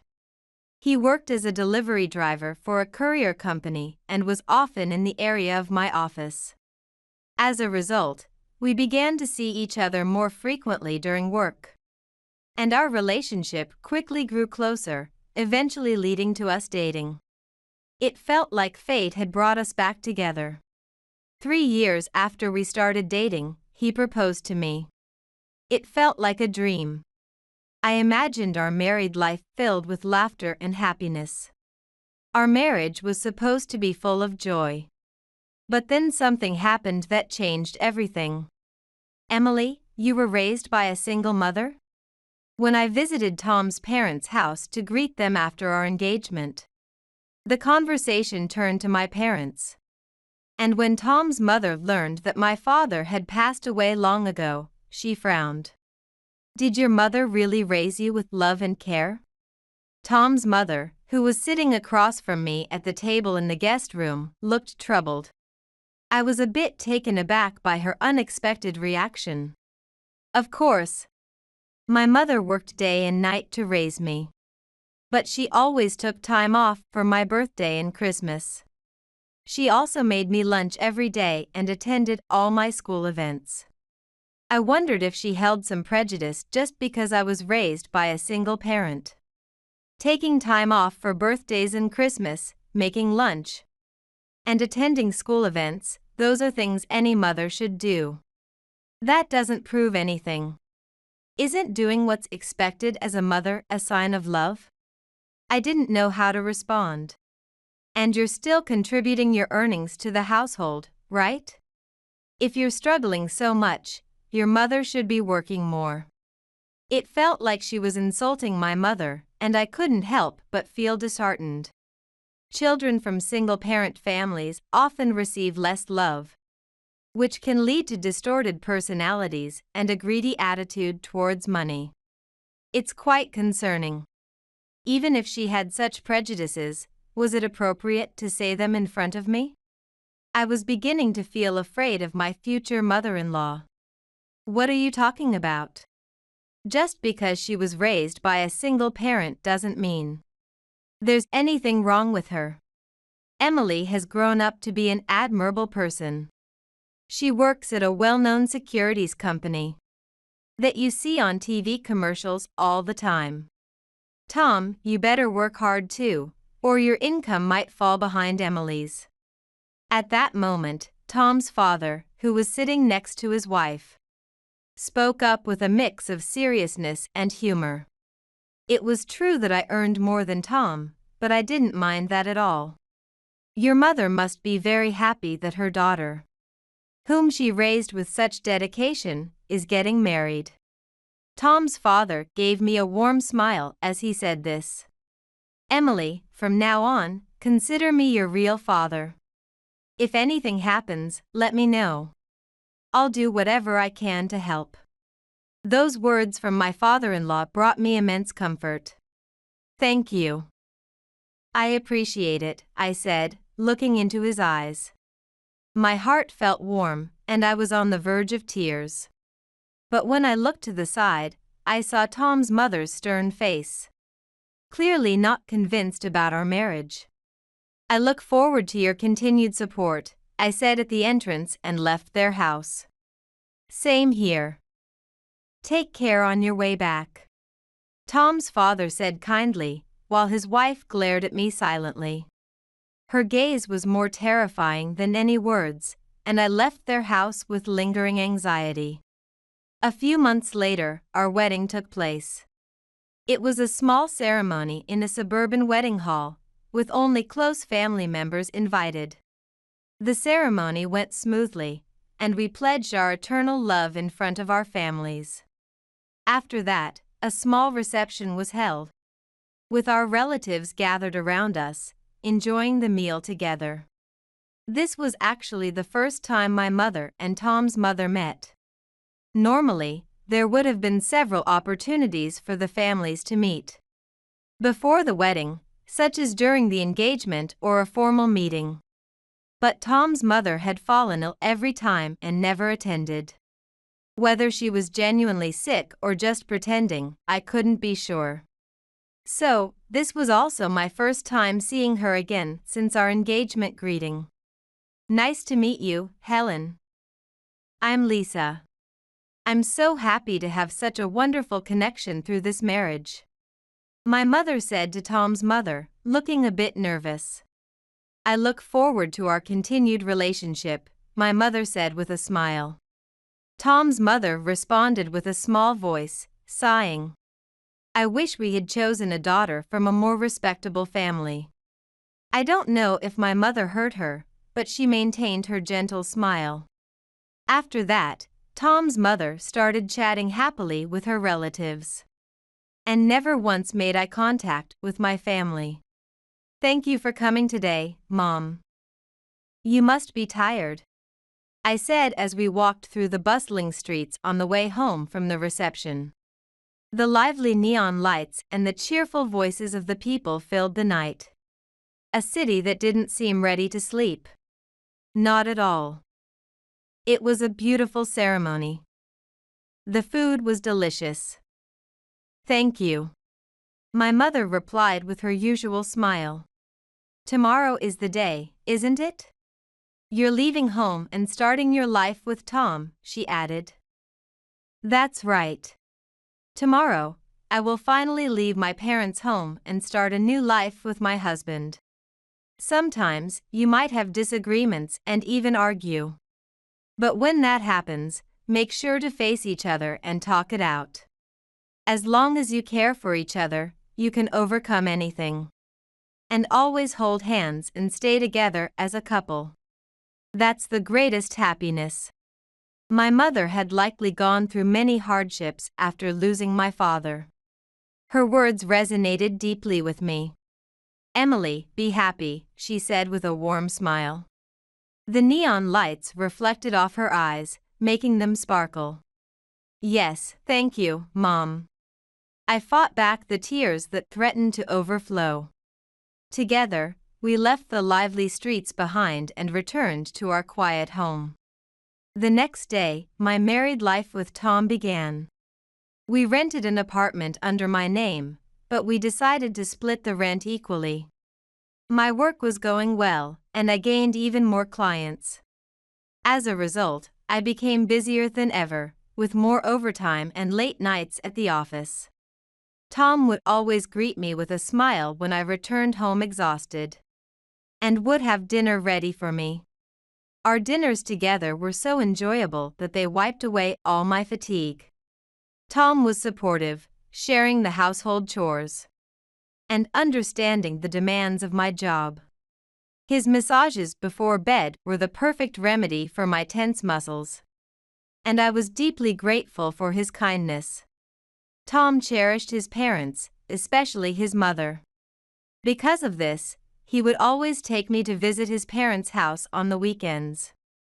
However, those visits were far from enjoyable for me. What?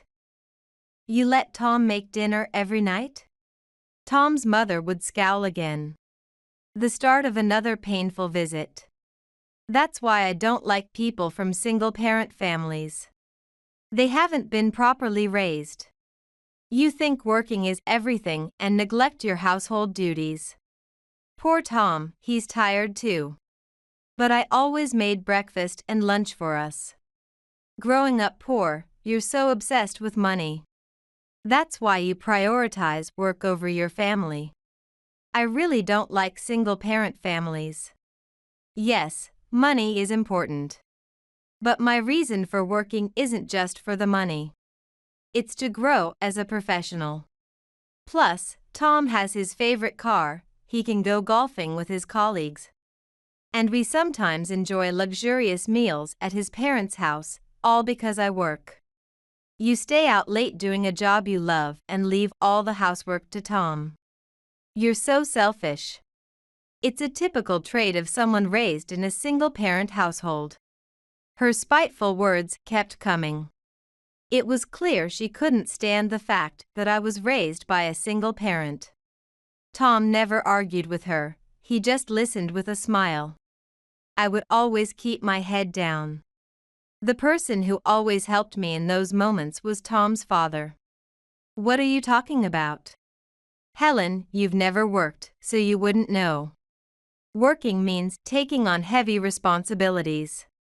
It's fulfilling, but it's also incredibly stressful. Thanks to his words, I would always find the strength to lift my head. Besides, thanks to Emily, Tom is living happily.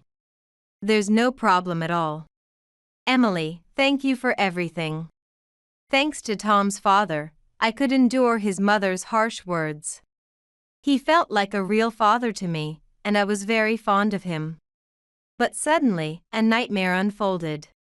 The next day, I was working at my desk in the office, preparing a report that had to be submitted by the end of the day. My phone rang, it was Tom. I answered in a quiet voice. Emily. Dad. Dad. Tom sounded frantic. He could barely get the words out. I stepped out of the office and into the break room. Tom, what's wrong? Calm down. What happened? He spoke to me in a trembling voice. Dad was in a car accident. He's in critical condition and unconscious. A moment of silence followed. My mind went blank. Please, come to the hospital right away. I'm heading there now. Tom gave me the name of the hospital and then quickly hung up. I rushed out of the office and jumped into a taxi. It can't be true that Dad is unconscious. I must have heard wrong. He's going to be fine. He has to be. In the taxi, I kept repeating those thoughts to myself, trying my best to calm down. I arrived at the hospital that Tom had mentioned. It was a large general hospital. I was directed to the emergency room. A police officer was standing at the entrance to the room. I gave a slight nod to the officer and entered the room. Inside were Tom and his mother. Tom's mother sat weakly in a chair, her eyes and nose red from crying. Tom's shoulders were slumped. I approached the bed where Tom's father lay. He was covered in bandages, with a large wound on his face. His body was hooked up to numerous tubes, and he appeared to be sleeping. I learned that Tom's father had gone out during work to mail a letter. While crossing the street at a green light, he was suddenly hit by a car that made a sharp turn. The car, after hitting him, continued to swerve before jumping the curb and crashing into a street tree. A high level of alcohol was detected from the driver. Please wake up, Dad, I whispered, gently holding his hand. His hand was warm and strong. While Tom and his mother were called by the police to talk, I stayed by his side, holding his hand the entire time. I could feel his heartbeat. He's alive. He just needs time to wake up. Dad, when you wake up, let's get you healthy again and go home together. Even if there are lasting effects, it's okay. I'll take care of you, just like you've always taken care of me. Now it's my turn. I didn't cry. There was no need, because I believed he would recover. He would get better and smile at me again with that kind smile. But he never woke up. A few days later, in the middle of the night, we received a call from the hospital. We rushed to be by his side. The hospital room was bustling with doctors and nurses. His condition had suddenly taken a turn for the worse. His steady heartbeat had become erratic.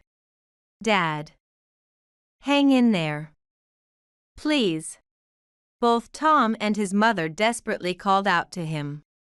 A few minutes later, he passed away quietly, as if he had waited for us to arrive. His end was so sudden and unexpected. How could this have happened? Just the day before the accident. He had been smiling and chatting with me, just like always. He would always reprimanded Tom's mother whenever she said something harsh to me. He was full of life, and now he was gone. I held his hand all night, unwilling to let go. His hand was still warm, and I wanted to believe that he was still alive. But by the next morning, that warmth had faded. Dad, thank you. You always helped me, treating me with kindness like a real daughter.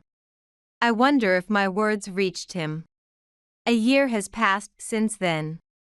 After his funeral and burial, we slowly began to accept life without him. But our lives had changed drastically. Tom's mother was deeply heartbroken by the loss of her husband, and started staying at home all the time. Worried about her, Tom began visiting her more frequently.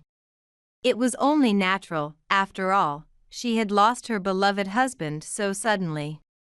I supported Tom's decision to be there for her. Tom's mother had lost weight, and her energy had dwindled. Worried, I occasionally visited her too, to check on her. "How can you not come around more often when I'm going through such a hard time? Don't you care about me?" This is why I dislike people from single-parent families. You just don't understand other people's feelings. Her spiteful remarks never ceased. Was she coping with her grief by taking it out on me? Worse still, her bitterness began to change Tom. Hearing her daily complaints about me, Tom slowly adopted her prejudice, looking down on me as well. "You're like this because you were raised by a single parent." That became his constant refrain. Over time, he stopped coming home entirely, and we effectively began living apart. Weeks passed. We only communicated by phone, and even then, Tom continued to belittle me. He also stopped contributing his salary to our household, leaving me to pay all the rent. I assumed he was spending his money on supporting his mother. I tried to convince myself that was the case. One day, Tom was informed of a transfer. His delivery company had opened a new branch in a different region, and Tom was chosen to manage it. The new branch was about a 3-hour drive from our city. So Tom decided to live there on his own. Tom's mother considered moving with him but ultimately chose to stay in the city, unwilling to leave the place full of memories of her late husband. And so, they were separated. A few weeks after Tom's transfer, an envelope arrived at our home. It was addressed to Tom. Since Tom hadn't changed his address after the move, all his mail was still being sent to our home. It was an unfamiliar-looking envelope, and I checked the sender. What? No way. I was shocked by what I saw. This is it. There's no point in us staying married any longer. Our marriage is already over. With that envelope in hand, I made up my mind. It's time to get a divorce. Just then, the doorbell rang, and a delivery driver arrived. I opened the door and was met with a surprising sight: several large cardboard boxes addressed to Tom. The sender was his mother. I signed for the packages and stood there, feeling overwhelmed. Where am I going to put all these boxes? I cleared some space in the room and stacked them in a corner. Since they were addressed to Tom, I couldn't open them. I wondered what was inside. At that moment, my phone rang. It was Tom.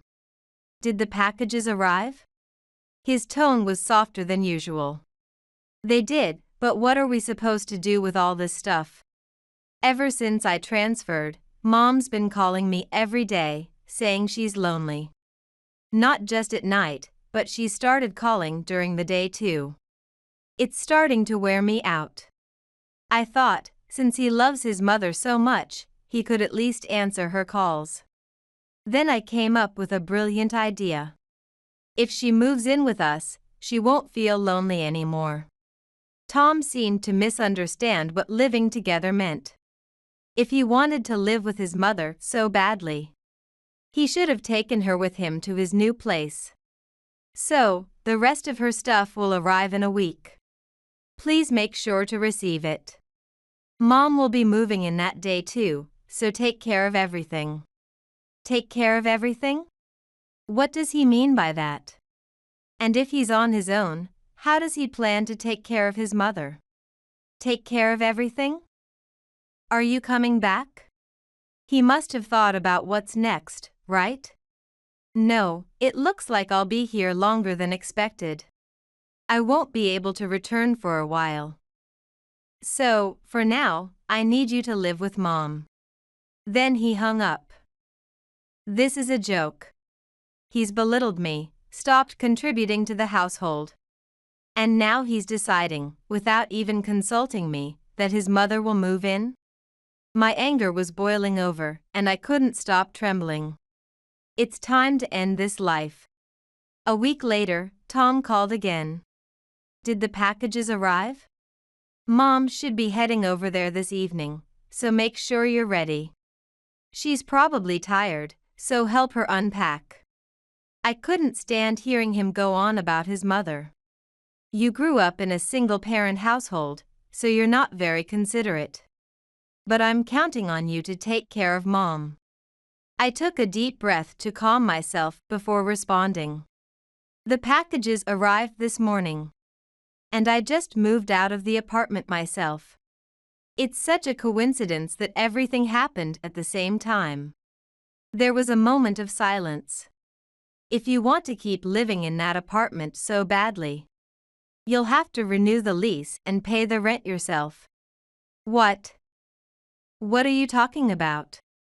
If I stay involved with this family any longer, I'm going to break. I'm done being manipulated by him. A week ago, I decided to leave that apartment and put an end to our marriage. Don't you get it? I've already moved out and gone back to my parents' house. I took all my things with me. The only things left in that apartment are your mom's boxes. The rest is up to you. By the way, I left the divorce papers on the doorstep. So sign them and submit them to the city office. My mother, who was helping me unpack, overheard the conversation as I had the phone on speaker. She quietly listened to Tom's voice echoing through the room. What nonsense are you spouting? Are you at your parents' house? Mom's going to the apartment this evening. Go back there right now. You can't just leave her alone. Don't you feel sorry for her? Tom's voice grew louder with anger. I'm sick of your mom obsession.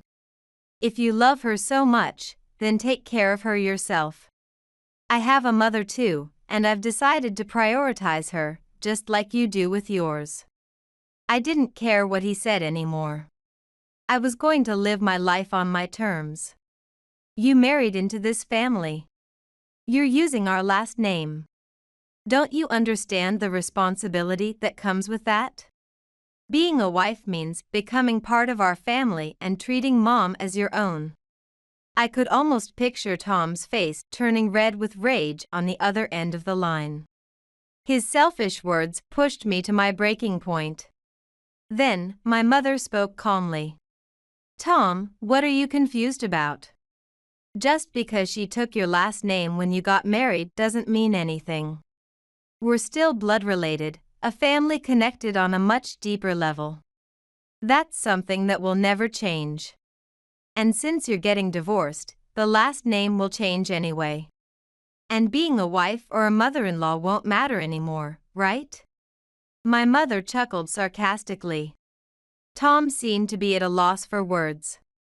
Then she pressed the red button on the phone, ending the call. It was over.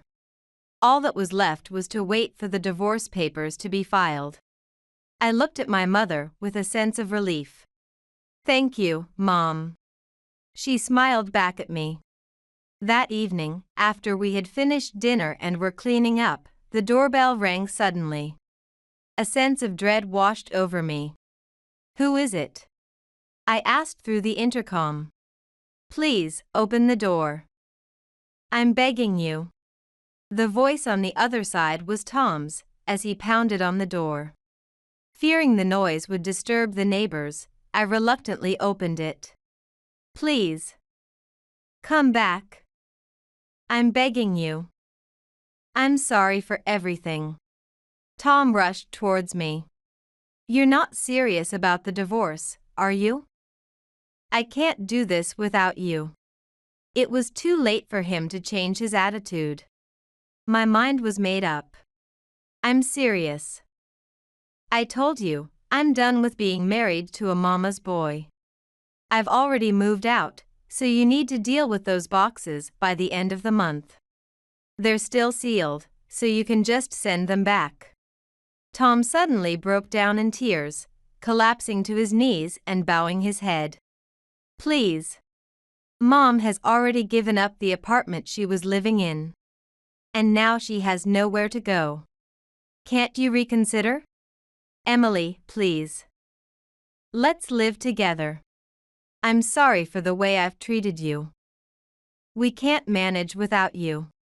Even his mother was trying to appeal to my sympathy now. This must have been a plan they concocted together to manipulate me. What a ridiculous charade, what a waste of time. I already told you. If you want to live in that apartment, then renew the lease under your own name. Why are you trying to make this my problem? Or is there some reason you can't rent the apartment yourself? Tom remained frozen, his head bowed. And no, it's not that. Sweat dripped from Tom's forehead. Just as I suspected. Then what's this? Is this why you're struggling financially? I showed Tom a photo on my phone. It was of the letter that had led me to decide on divorce. I had taken a picture of the letter beforehand and saved it on my phone. Can you still say there's nothing wrong? The letter was from a consumer finance company, and beneath the recipient's name. It was marked in red as a final notice. I haven't opened it, but I'm guessing you've racked up quite a bit of debt. You haven't contributed a single penny to our household. So what have you been doing with your salary to end up in this mess?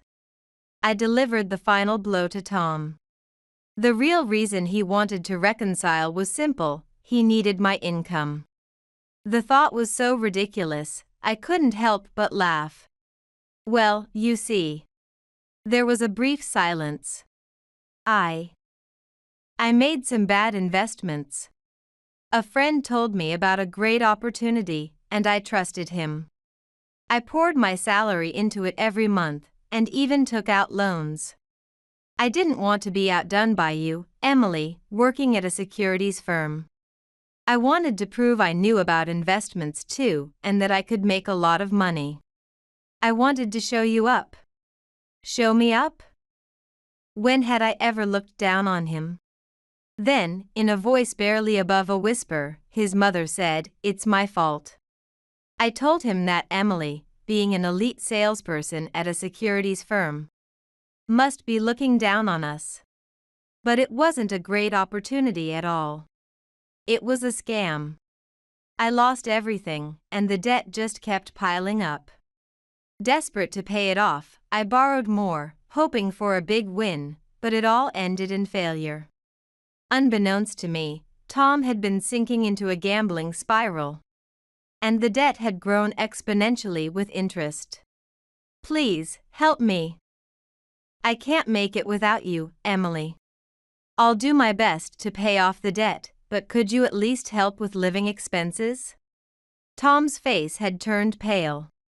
You've done whatever you wanted, looked down on me. And now that you're in financial trouble, you suddenly change your tune. I'm sorry, but your debt has nothing to do with me. I have nothing more to say to either of you. From now on, we'll communicate through a lawyer.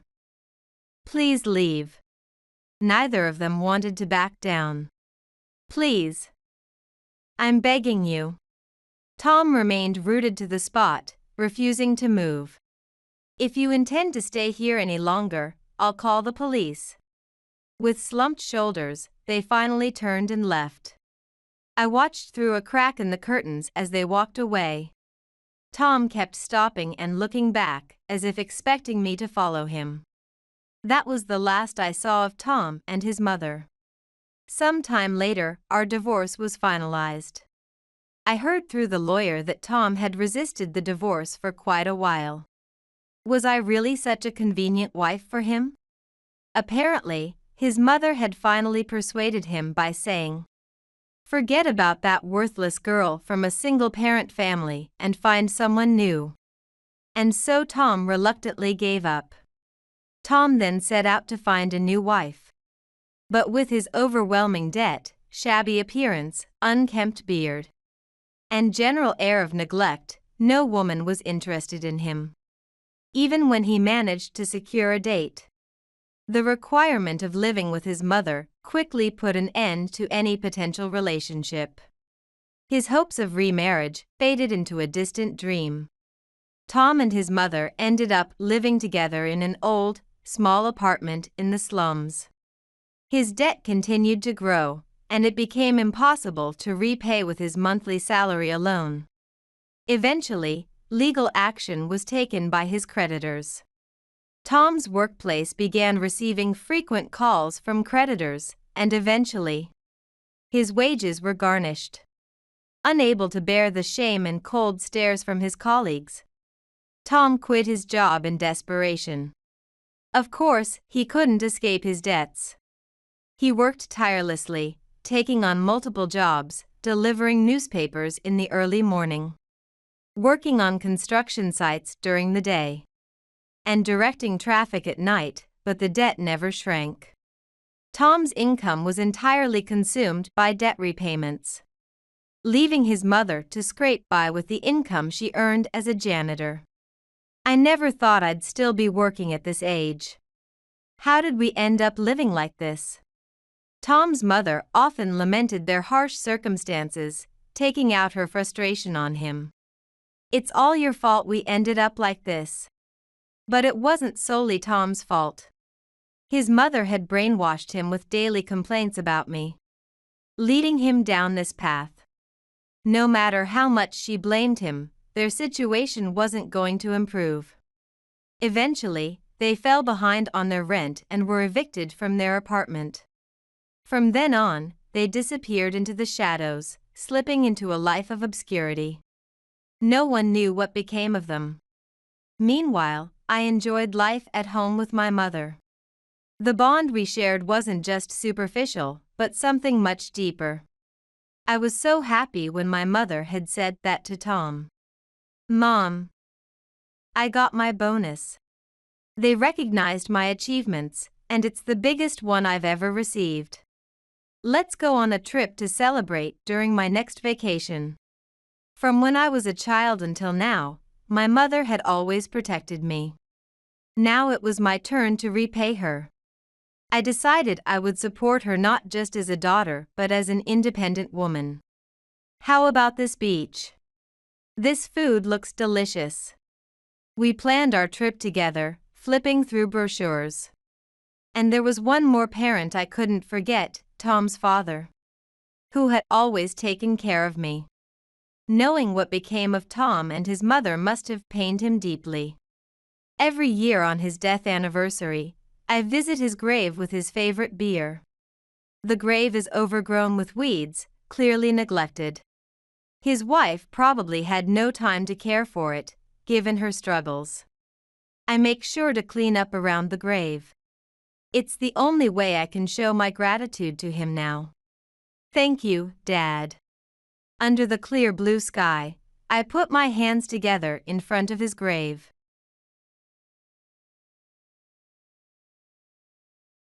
My name is Julia Anderson. I've been married for 4 years and have a 2-year-old daughter. My husband works at a general hospital, and I thought we had a good relationship. But was I the only one who thought so? One day, while my husband was off to work, a woman stormed into the house. My daughter was out with her grandparents at an amusement park, and I was home alone. I had never seen this woman before, but she greeted me with a bright smile, and since she seemed nice, I thought it might be okay to let her into the house. As I made coffee and we started chatting casually, the conversation took an unexpected turn. "Please break up with him." Stunned by her sudden demand, I couldn't grasp what she meant. When I asked her to explain, she burst into tears. "I'm dating Ryan. I love him so much." "Dating? You mean it's serious?" "Yes, I can't live without him. Please, let him be with me. I can't just agree to that suddenly. I had no idea he had a girlfriend. How could I know if that's true? I need to talk to him first." "Please don't say that, just break up with him." "It's not that simple to just break up." "You mean you won't break up with him?" Whether it was her overwhelming emotions or the fact that the conversation wasn't going her way, she attacked me, repeatedly striking my face with a coffee cup. Coffee splashed everywhere, staining the carpet, and I was increasingly covered in blood. I thought she was going to kill me. Just when I thought that, she seemed to snap back to reality, dropped the coffee cup on the floor, and left the house. As she walked out the front door, I rushed into my car and drove to the hospital where my husband worked. Despite the pain all over my body, I managed to get to the hospital and rasped out, "Please, call my husband." The nurse, shocked, replied, "There's no doctor by that name here," and took me to the examination room. I was asked something by the doctor, but all I could think about was that my husband was not there. My husband is Ryan Anderson. He should be in surgery. Even so, the response I got was, "There's no Dr. Anderson here. There never has been." What then? At that point, I passed out. It seemed I had a dream while unconscious. It was as if I was looking back on my life. My parents were wealthy, and I never had to worry about money as a child. After graduating from university, I worked as an employee. It was during that time, at a mixer thrown by a friend, that I met my husband. At the time, my husband was in his first year of residency, and his salary was very low. He would apologetically say he had no money when we went on dates. I was working, and if I ran out of pocket money, I could just ask my parents for more. So, I always paid for our dates. "Sorry, I'll be able to cover the dates soon. Don't worry about it. I work, and money is not an issue for me." But years passed, and he remained poor. His parents were poor, and I couldn't even imagine their level of living. After we got married, he sent money to his parents every month. I suggested living together to ease their life, but he refused. "No, my mom and dad like their house." "Why?" "That house is quite old." "For you maybe, but for my parents, it's a house of memories. They've lived there since their newlywed days. And that's where our family history is etched." In the end, my in-laws never moved from their old house, and most of my husband's salary went to them. I couldn't rely on his salary. "Sorry, my parents are poor, so I have to give most of my salary to them. That means we really have little for ourselves." I never realized how strange it was. And I even felt proud of my husband for supporting his parents. When I told my parents about this, they were impressed by what a great person he was. So, I never doubted he was a wonderful person. But the truth was, life was hard, and for the first time, I experienced having no money. When I consulted with my parents, they decided to help out of love for their daughter. But telling my husband would hurt his pride. So out of consideration, I said nothing to him. I worked for him, pleaded to my parents for him, and did everything I could for him. I thought I was happy. Everything was for my husband. Yet, one day, a woman came and I was shattered. Completely, both body and soul. When I regained consciousness, I was apparently crying. The futon was wet, and tears streamed down my cheeks. I thought, was that a dream? It felt so real. It was like a dream telling me that my past self had been betrayed. If not for that, I might never have admitted to being betrayed. It was betrayal, that woman was his mistress, and I had been deceived all along. The worst. For 4 years. Even before we married, so 5 years. I have been deceived all along. He wasn't even working, so sending money to his parents was also a lie. I involved my parents and was just being used by him. And yet, I never realized it. I was a clown. The agony welled up, and I felt a pain in my chest as if being stabbed with needles. I could do nothing about this torment. My husband appeared, nonchalant as if nothing had happened. Why has it come to this? I couldn't sort out my feelings, let alone tell him the truth. If I did, our relationship would be over. Part of me wanted to break up, and part of me didn't.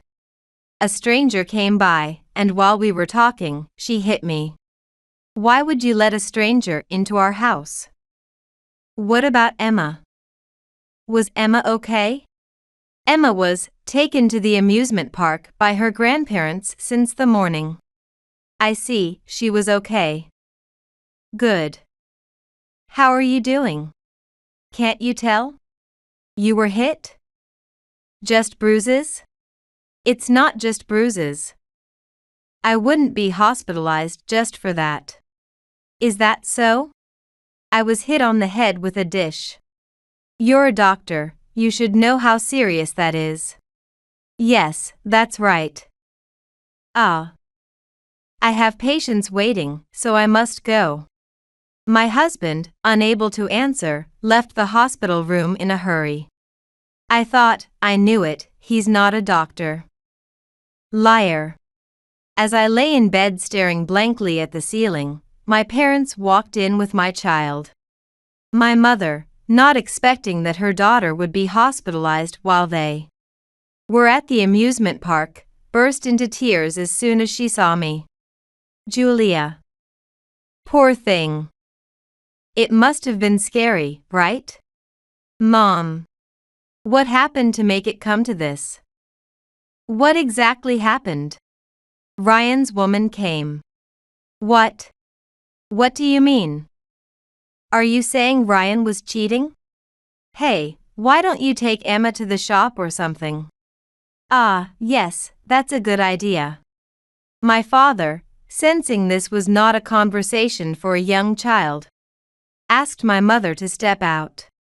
Once my daughter and wife had left the room, I began to tell my father everything. She came out of nowhere and said she wanted me to break up with him. But I couldn't just do that, and I told her it wasn't that simple.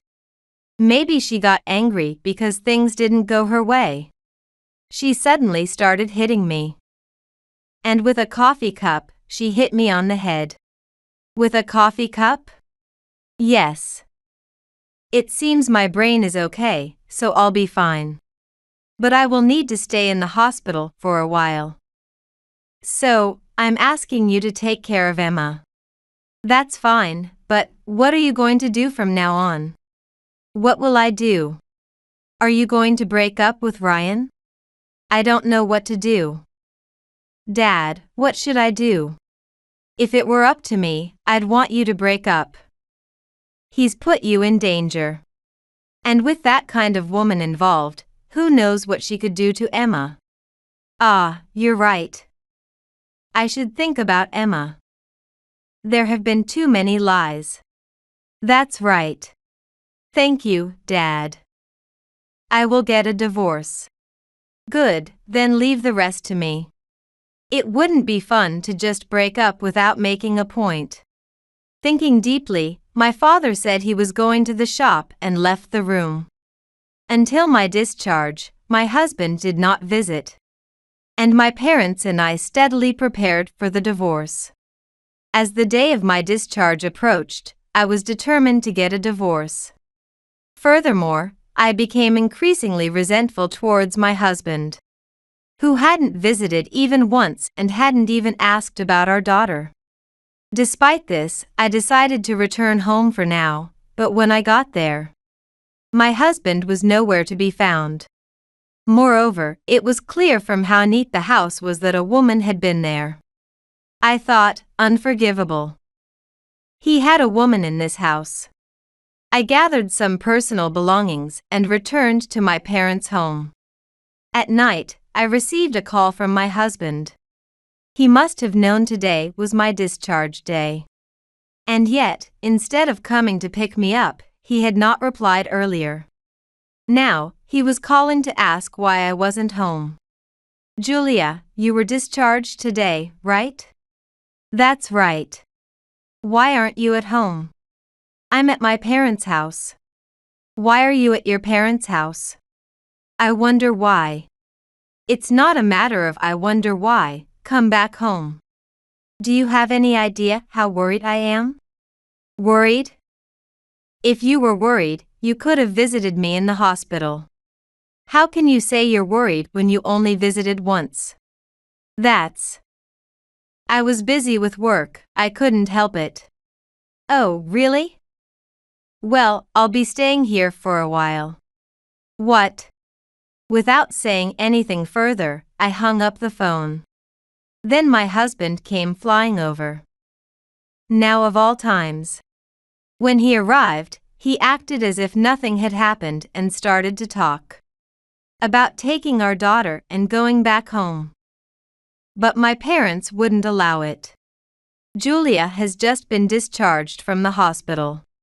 What are you planning to make her do by immediately taking her back home? What? If you were a doctor, you'd understand what this means. But there's something we need to talk about, so sit down. Honey, please take care of Emma. Yes. My mother took my daughter to another room, while my husband's smile stiffened. It's scary how angry you look. What's going on with both of you? There's nothing funny here. In this situation, it's you who seems to be out of your mind for laughing. What do you mean, this situation? Do you even understand why I was hospitalized? Yeah, some unknown woman came in, right?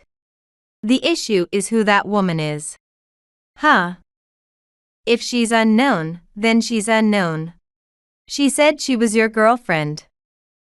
That's why she asked me to break up with you. Huh? That must be some misunderstanding. Do you think I'd get hurt like this over a misunderstanding? No, that's a mistake. That woman must be crazy. Why would I be with another woman? That's impossible. A crazy woman? Yeah, that's right. She must be a stalker or something.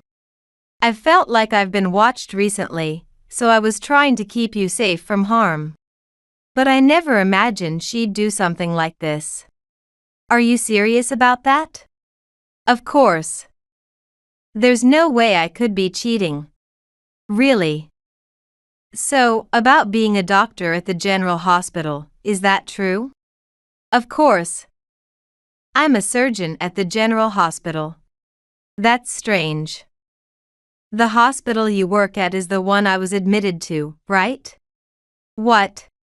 When I rushed in and asked them to call my husband, they said there was no doctor named Anderson. They said there never had been. What? My husband looked perplexed and tilted his head as if something was wrong. If you really are a doctor at that hospital, why didn't you show your face at all while I was admitted? I hadn't told you, but I was transferred from that general hospital to another one a bit further away. I couldn't visit because I was busy every day. I hardly even came home. That's also strange. The coffee cup that should have been on the floor and the coffee stains that should have been on the carpet were all cleaned up. I thought it would be tough for you when you came back. So I cleaned that up myself. That's another lie, isn't it? It's not a lie. You lie as easily as you breathe. I'm telling you it's not a lie. What's wrong? Did getting hit in the head mess you up? I was told at the hospital that there has never been a surgeon named Anderson there. That's just because the nurse you asked didn't know. Not everyone knows who I am. Even though you're both in surgery? Could that really happen? It's a big hospital. Then show me your medical license. What? I don't have that on me. You don't have it? That's right. I have something like a license, but it's too big to carry around. No, you're supposed to carry something like a license with you. What? Here, like this.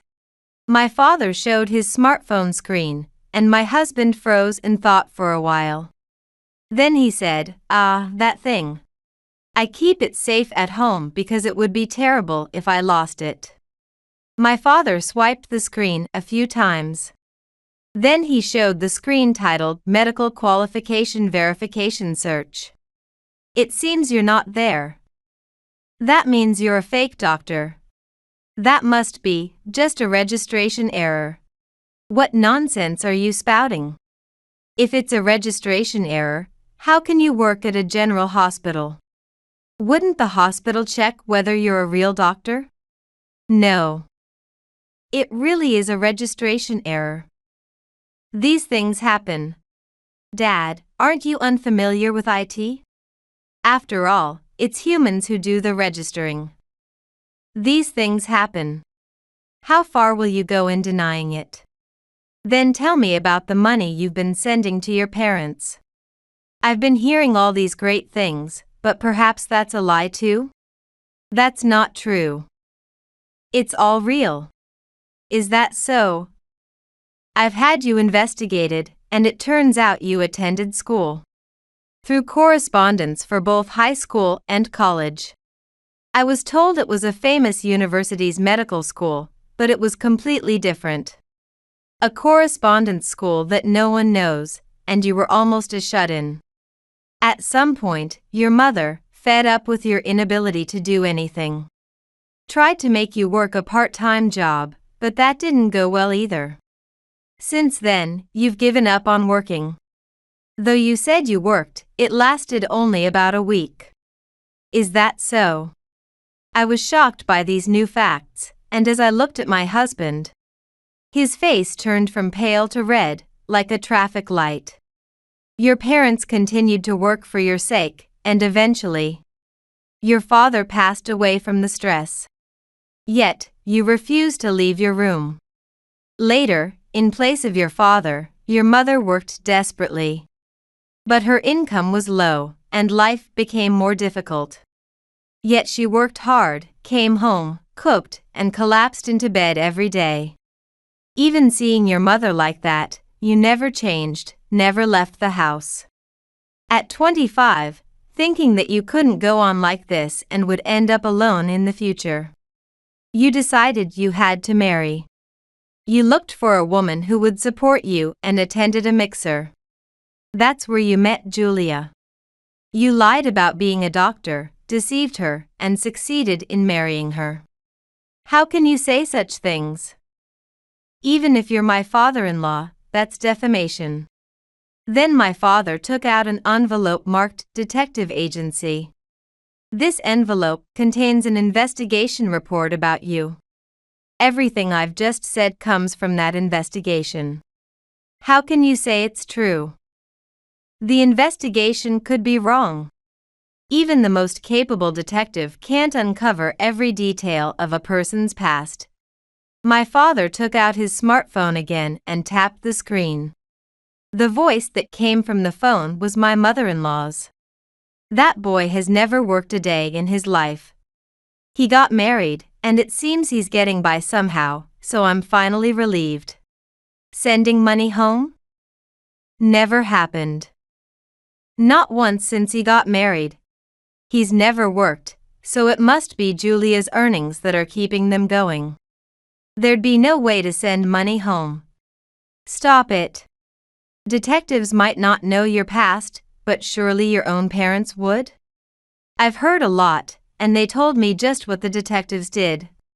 And that there has never been any money sent home. Wow, I was surprised.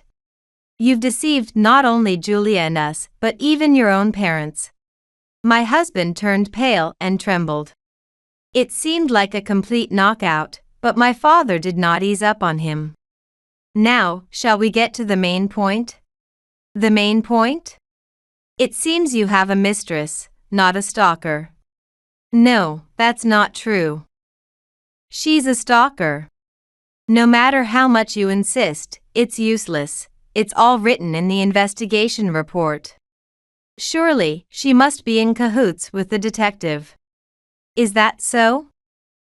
Then how will you explain this? My father pulled several photos from the envelope.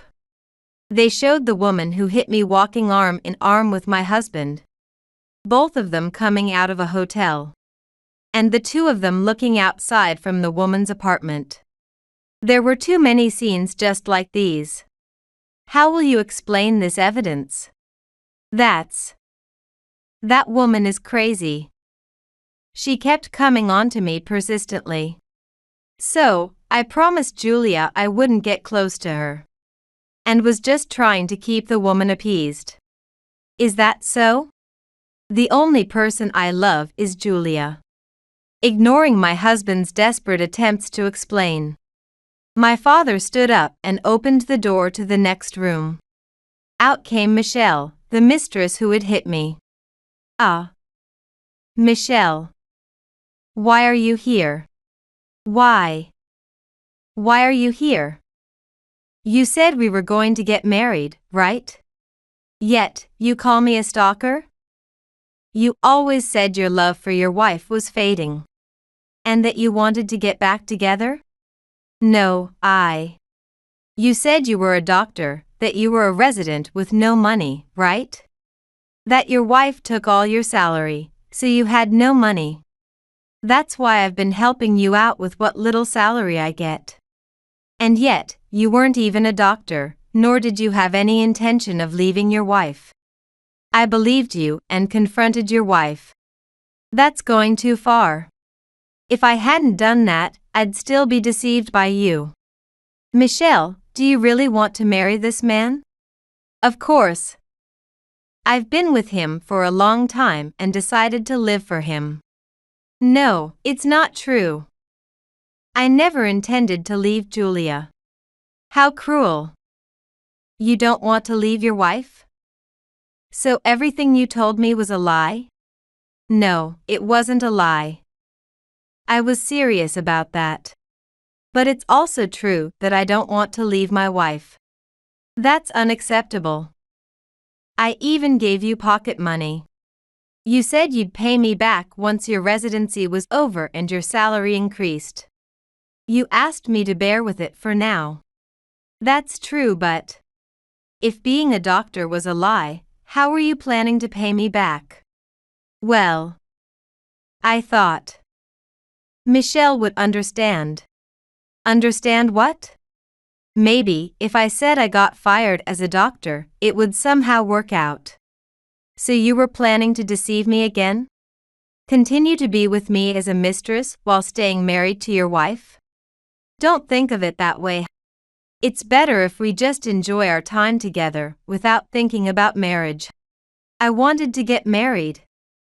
I wanted to be your wife. Marrying you means divorcing Julia.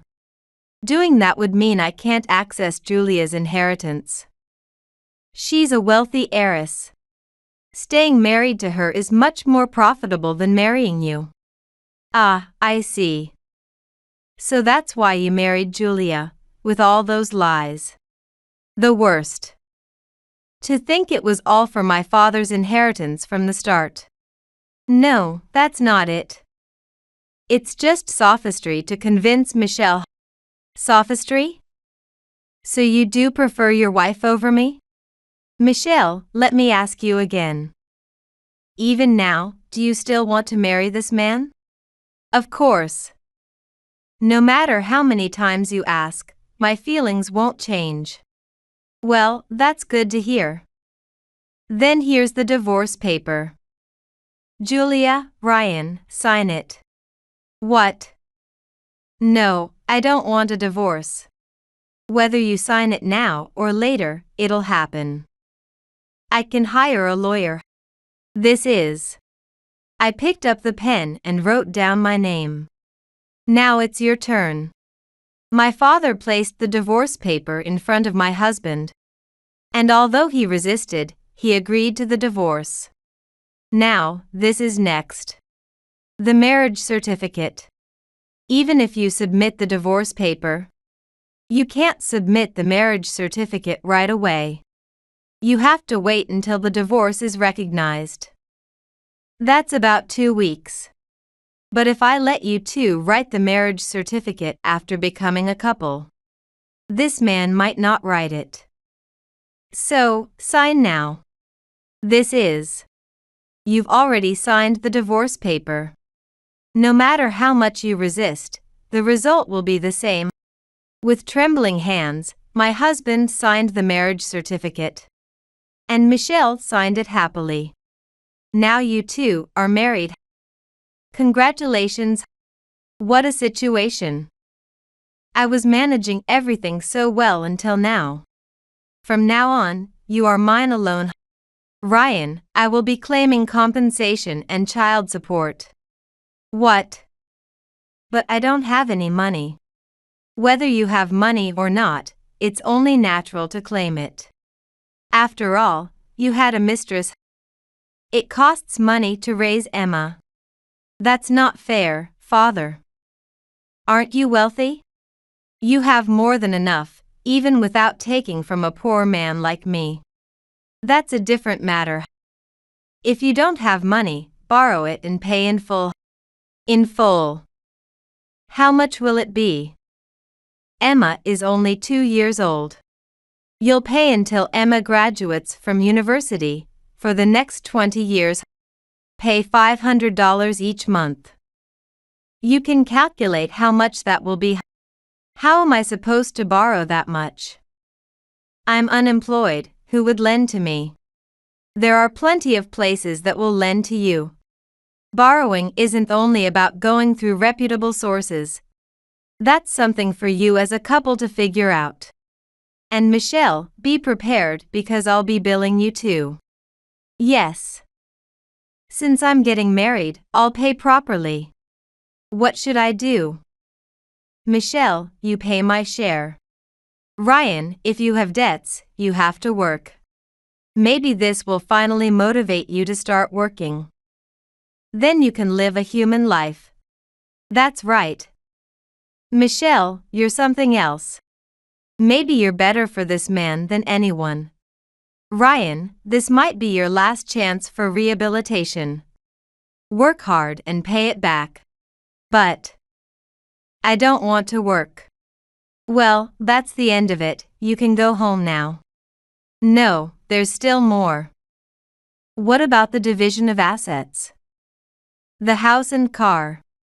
And other household appliances.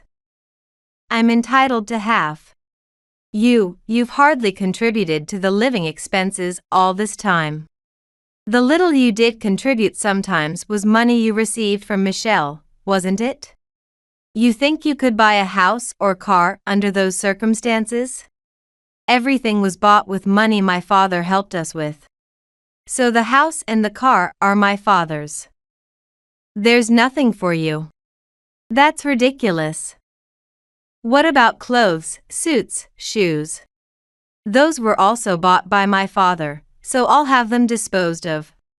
Why even those? Just buy them again. It's not a joke, you know. Some of those suits cost thousands of dollars. Give it up. It's your fault for not working.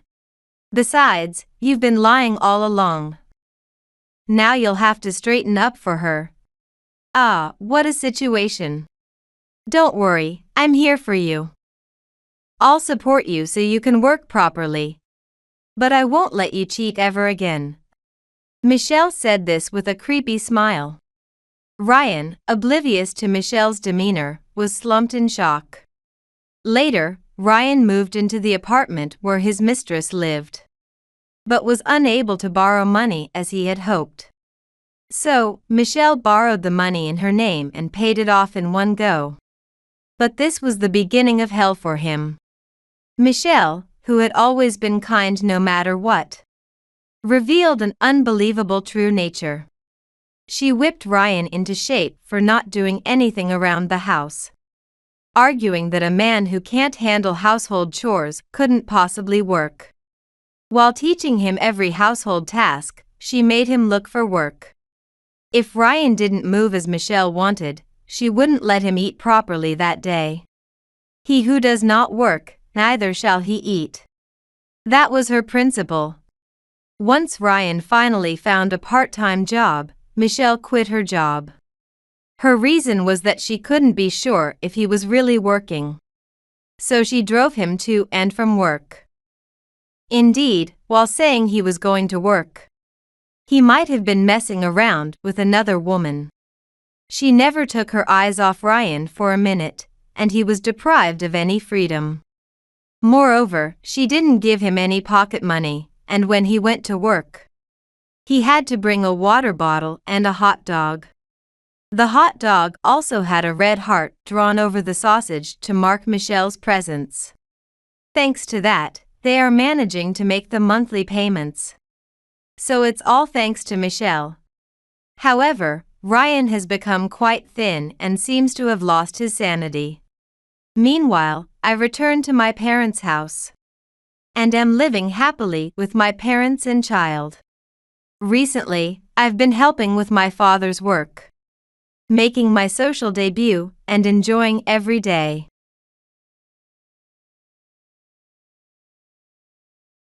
My name is Tracy. I'm 39 years old and I enjoy watching movies with my husband during breaks from parenting and household chores. I feel fortunate that we can keep the romance alive and not just be husband and wife but lovers, like before we were married. My friends often tell me my husband treats me more like a mom than a lover or wife. Tracy, I'm so jealous. It's not bad being in a couple's mood no matter the age. I hope we can keep this relationship going in the future. We never fight, but there was one time when our relationship nearly reached a breaking point. It happened when we were still in our 20s. Brian said, "Should we get married soon?" About 6 months into our relationship, Brian, who was still just my boyfriend at the time, suddenly proposed. He said it as casually as if he were suggesting going to the store. He proposed while we were watching TV in my room, so naturally, there was no mood. And it wasn't the romantic proposal I had dreamed of. But this genuine, unforced proposal felt very us, and I liked that. I immediately accepted his proposal, and we decided to get married. We had been dating for 6 months. I didn't know everything about him, but I knew his character well enough. I thought I could be happy with him, but then, 3 weeks after his proposal, he said with a troubled look, "Something complicated has come up." His unusually exhausted expression made me worried, too. "What's wrong?" I asked. "My sister, she wants to meet you." "Huh? We'll go to greet her for the marriage, right?"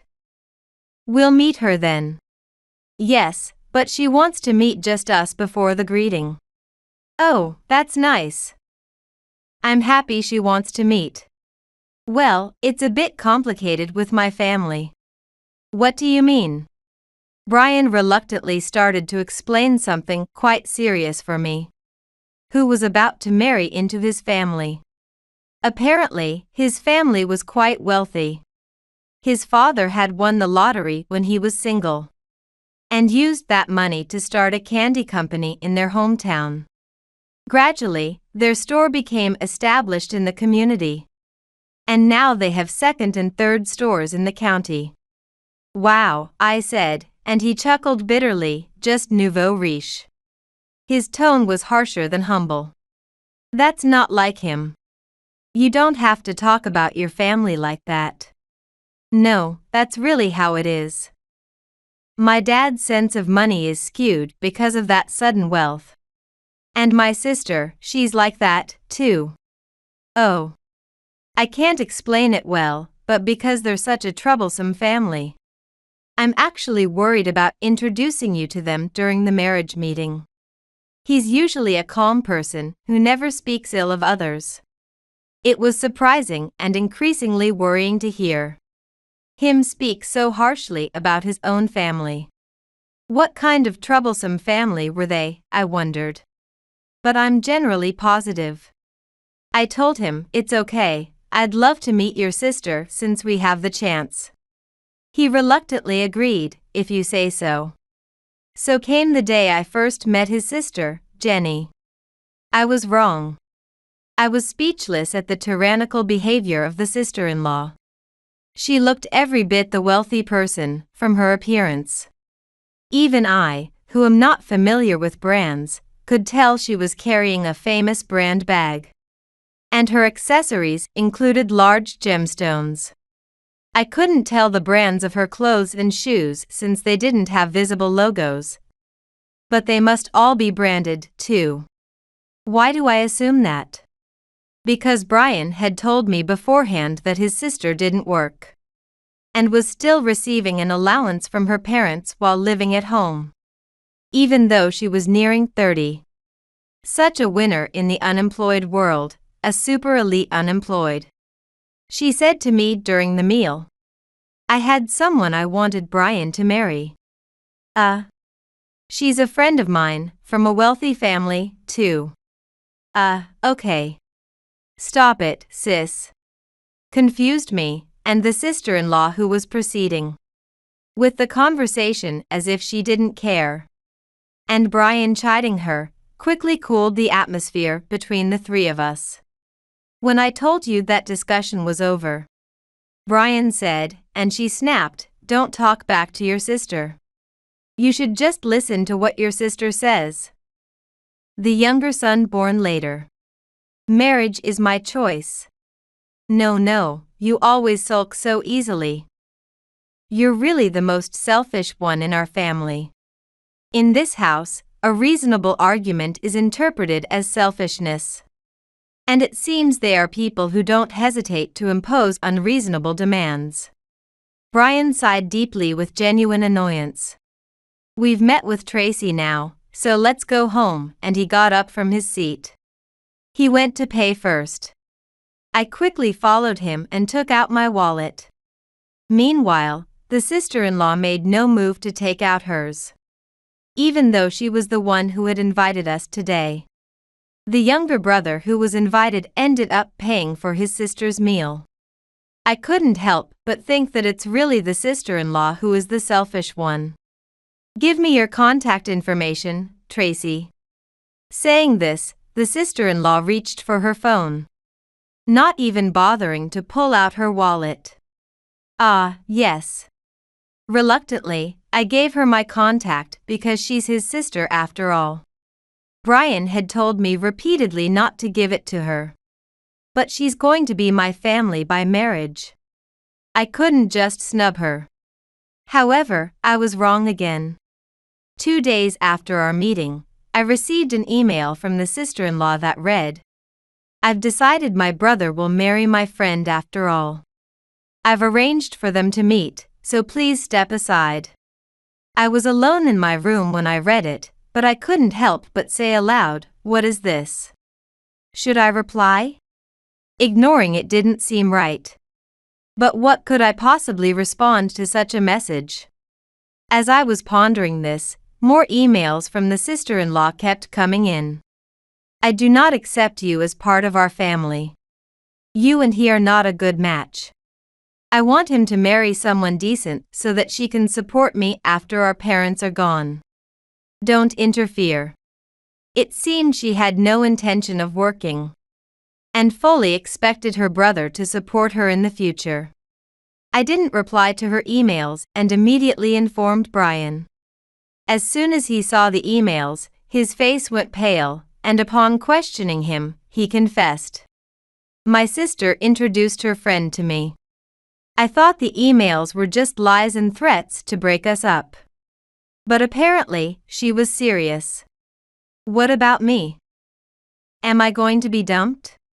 There's no way that's going to happen. Brian exclaimed angrily. Sorry for raising my voice. No, it's okay. But I have no intention of marrying her friend. And what's with these emails? I don't even plan to support my sister. Yet she's making all these arrangements behind my back. Seeing him so angry at his sister's actions, I felt relieved. Unlike his sister, he was truly a decent person. 2 weeks passed. He told me to block his sister's emails, but I thought that would be too much and didn't do it. Since then, I haven't received any more emails from her. He also firmly refused to date the woman his sister was pushing.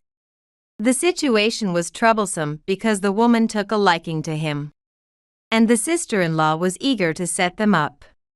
But you can't just proceed with something ignoring the person's will. Unexpected obstacles had come up. But today was finally the day of our marriage introduction. That meant meeting his parents. My parents were also coming. Brian suggested, maybe we should just call it off? It's not going to end well anyway. But that wasn't acceptable. I wanted to do things properly. Just because the sister-in-law is crazy doesn't mean his parents aren't respectable. He told me not to expect much. But you don't know until you meet them. However, it was a mistake for the third time. Nice to meet you. You're Tracy? Yes, nice to meet you. Please take care of me. Brian's father looked at me sternly. That look alone told me they didn't think well of me. Brian's mother gave a small nod, and right next to her, the sister-in-law smirked and said, "Long time no see, Tracy." There was zero welcoming mood. It was a surprising no response. How could they dislike me without even meeting me? It must be the sister-in-law's doing. Where are Tracy's parents? My mother is working today. She'll join us as soon as she finishes. My father is stuck in traffic. I'm sorry for making you wait on such an important day. Really now, we're taking time out of our busy schedules to be here. With that, Brian's father snorted. I could only apologize, feeling down, but Brian reassured me, "Don't worry about it." Trying to ease the tension, I suggested, "Shall we start the meal?" "Of course," said his father. It felt uncomfortable, though. Such a tense atmosphere. "I've been looking forward to the food here," said the sister-in-law excitedly as she looked around the restaurant. Brian's mother added, "I wanted to come here too, but it's always been hard to get a reservation." Today's meeting place was a famous old high-end restaurant in the neighboring town, featured on TV. The French cuisine made from organic vegetables and local fresh meat and fish is superb. And despite the price, it has many repeat customers. Reservations are necessary, and it's so popular that it's hard to book, making a second visit difficult for many. Trying to improve my image, Brian explained to his family. Tracy managed to get the reservation. Wow, you managed to get it. His mother looked surprised. I laughed. Thanks to him, the atmosphere seemed a bit more relaxed at first. That's good, I thought, and then. By the way, what do your parents do for work, Tracy? Brian's father asked. I don't even know, Brian added. What? You don't know what your girlfriend's parents do? I'm not dating her parents, so it doesn't matter. What if her family wants you to take over their business? Then that's fine by me, I guess. You know, Howard may be the heir, but you're also an important son to our family, Brian's father said. In response to his father's words, Brian retorted with annoyance. You mean an important tool, right? It's my life, let me live it how I want. Howard, who was absent that day, is his brother. Unlike Brian, who often clashes with his family, Howard seems to get along very well with them, and has been directly appointed by his father to take over the company. Really, I wanted to stabilize the company by marrying him off to a wealthy girl, his father grumbled. Jenny chimed in condescendingly, such a disgrace to the parents. I don't want to be lectured by a sister who's still clinging to her parents' apron strings, Brian retorted, causing his mother to remain silent. The atmosphere was terrible. Girls should just stay home and take care of the house. Don't worry, Jenny, I'll find you a good match soon enough. Papa, you're the best. With that, Jenny smiled, not entirely displeased by her father's words. Seeing this, I thought, like father, like daughter. Brian sighed. It's embarrassing how his disreputable family behaves in their usual manner in front of his fiance. So, getting back to the subject, Tracy's parents are. Just as his father tried to steer the conversation back, a waiter appeared and announced, "Your guest has arrived," followed by my father peeking through. "Sorry for being late," my father apologized, dressed in a suit. Even the usually rude father-in-law couldn't afford to be disrespectful in front of my father, who was slightly older, managing only a terse, no. The roads were so congested, and my car isn't comfortable at all. My back is killing me from the long drive, my father laughed heartily. What kind of car do you drive? The father-in-law asked. A light truck. I'm a farmer, so I often need to carry soil. Can't really drive anything flashy. Thanks to that, I'm on my third light truck. Just keep buying them over and over. My father laughed again, while the father-in-law's face seemed permanently contorted. What did you say now? He demanded with a demonic glare, causing me and my father to look puzzled. Is there a problem with a light truck? Would a large pickup truck have been more acceptable? You said you're a farmer? Yes. My father nodded several times, visibly intimidated by the father-in-law's stare. In between, Brian said positively, "Oh, you're a farmer," and I smiled, "Yes." Unbelievable. The father-in-law stood up abruptly and slammed the table hard. Not only us, but other customers also looked shocked. Jenny was right, love marriages are worthless.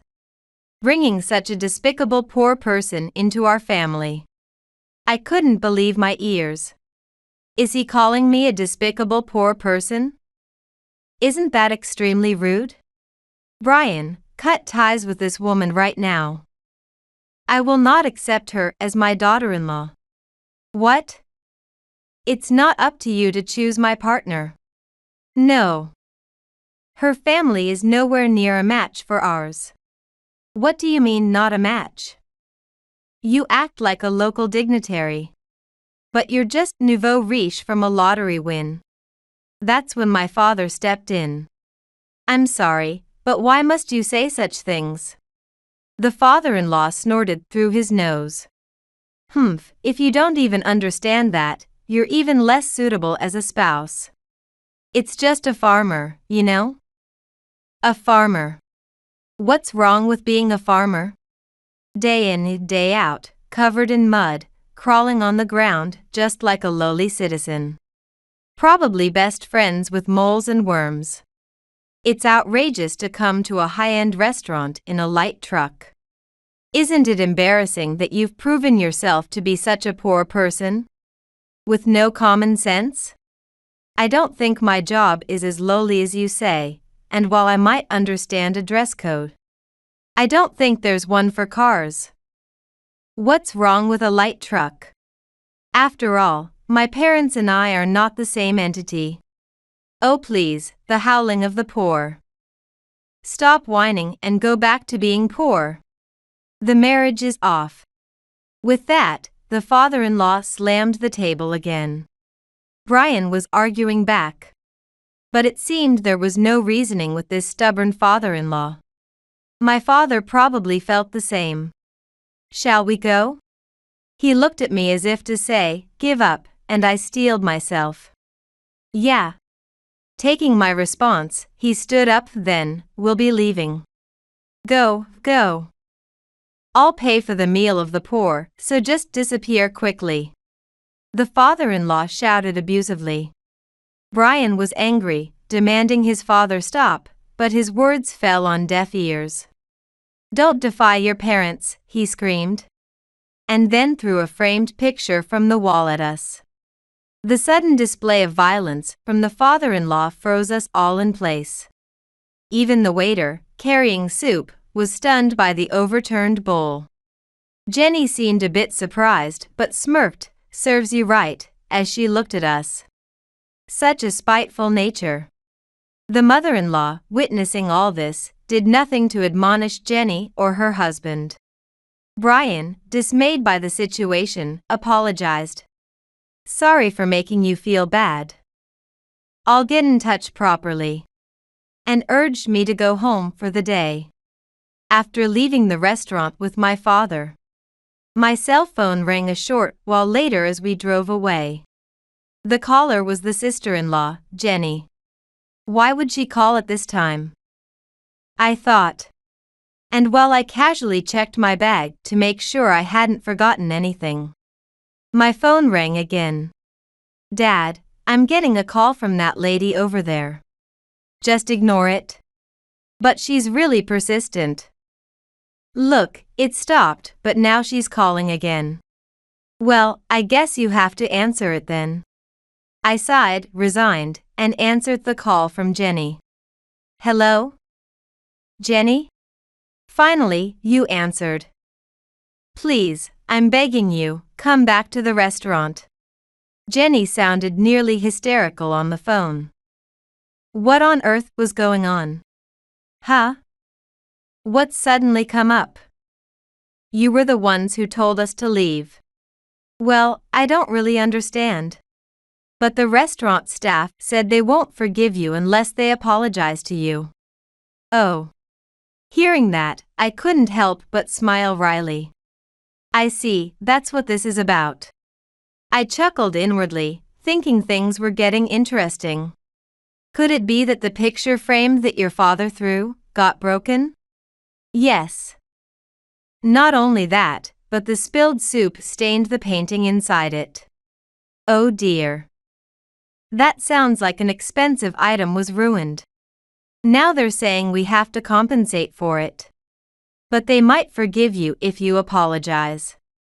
What kind of relationship do you have with the restaurant staff? They keep telling me to ask you directly, and won't tell me anything.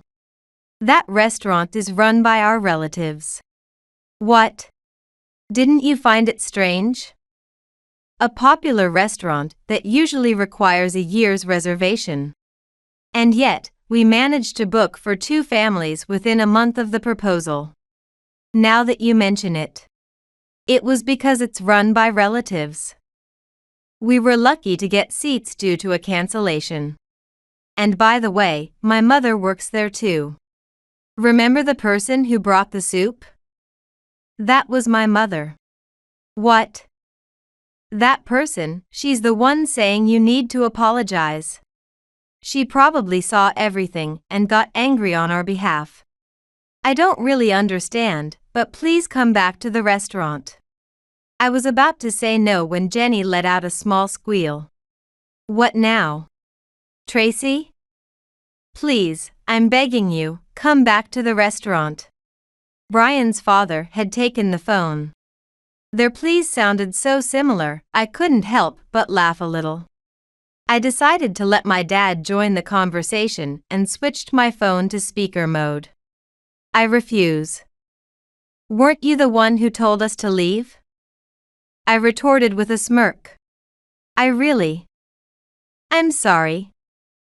I had no idea you were affiliated with the restaurant. Why would you lie about being a farmer? I wasn't lying. My father is a farmer, and though he's listed as the owner, my aunt actually manages the place. If you had told me earlier. A daughter connected to this restaurant is certainly not a poor person. She's suitable for my son. Let's forget what happened today. And please come into our family. After what's been said, it's too late. What? Are you dissatisfied? It's irritating the way you're speaking. You haven't apologized, and as soon as you find the family is convenient for you, you flip your stance and say to come into your family. It's extremely unpleasant. You dare to act high and mighty. It's also your fault for not behaving like rich people. At that, my father chuckled as Brian's father started to get irate. Do you think acting like a rich person involves yelling? And intimidating someone you think is beneath you? What? What's so fun about flaunting your wealth? If that's all the joy you have, that's pretty sad. What do you mean, acting high and mighty? You're boasting about being wealthy, but what's the point? Is it enjoyable to be envied by others? Or do you want to increase your chances of being robbed? If so, that's quite an unusual hobby. I couldn't help but laugh at my father's pointed comments. Brian's father, clearly infuriated by the response, was huffing and puffing over the phone. My father could almost see his irritated face, and seemed to be enjoying provoking him. Did you deliberately make him angry, Dad? You're still such a mischief maker. Despite offering to accept the marriage, you disregard my generosity. If that's your idea of generosity, we don't need it. Just as my father firmly spoke, Brian's voice resonated through the room. I don't need Dad's approval anyway. I was taken aback and listened intently to the voice. What are you talking about, Brian? Coming out of nowhere, his father said, clearly annoyed. It's fine. Today is the last day I'll deal with Dad anyway.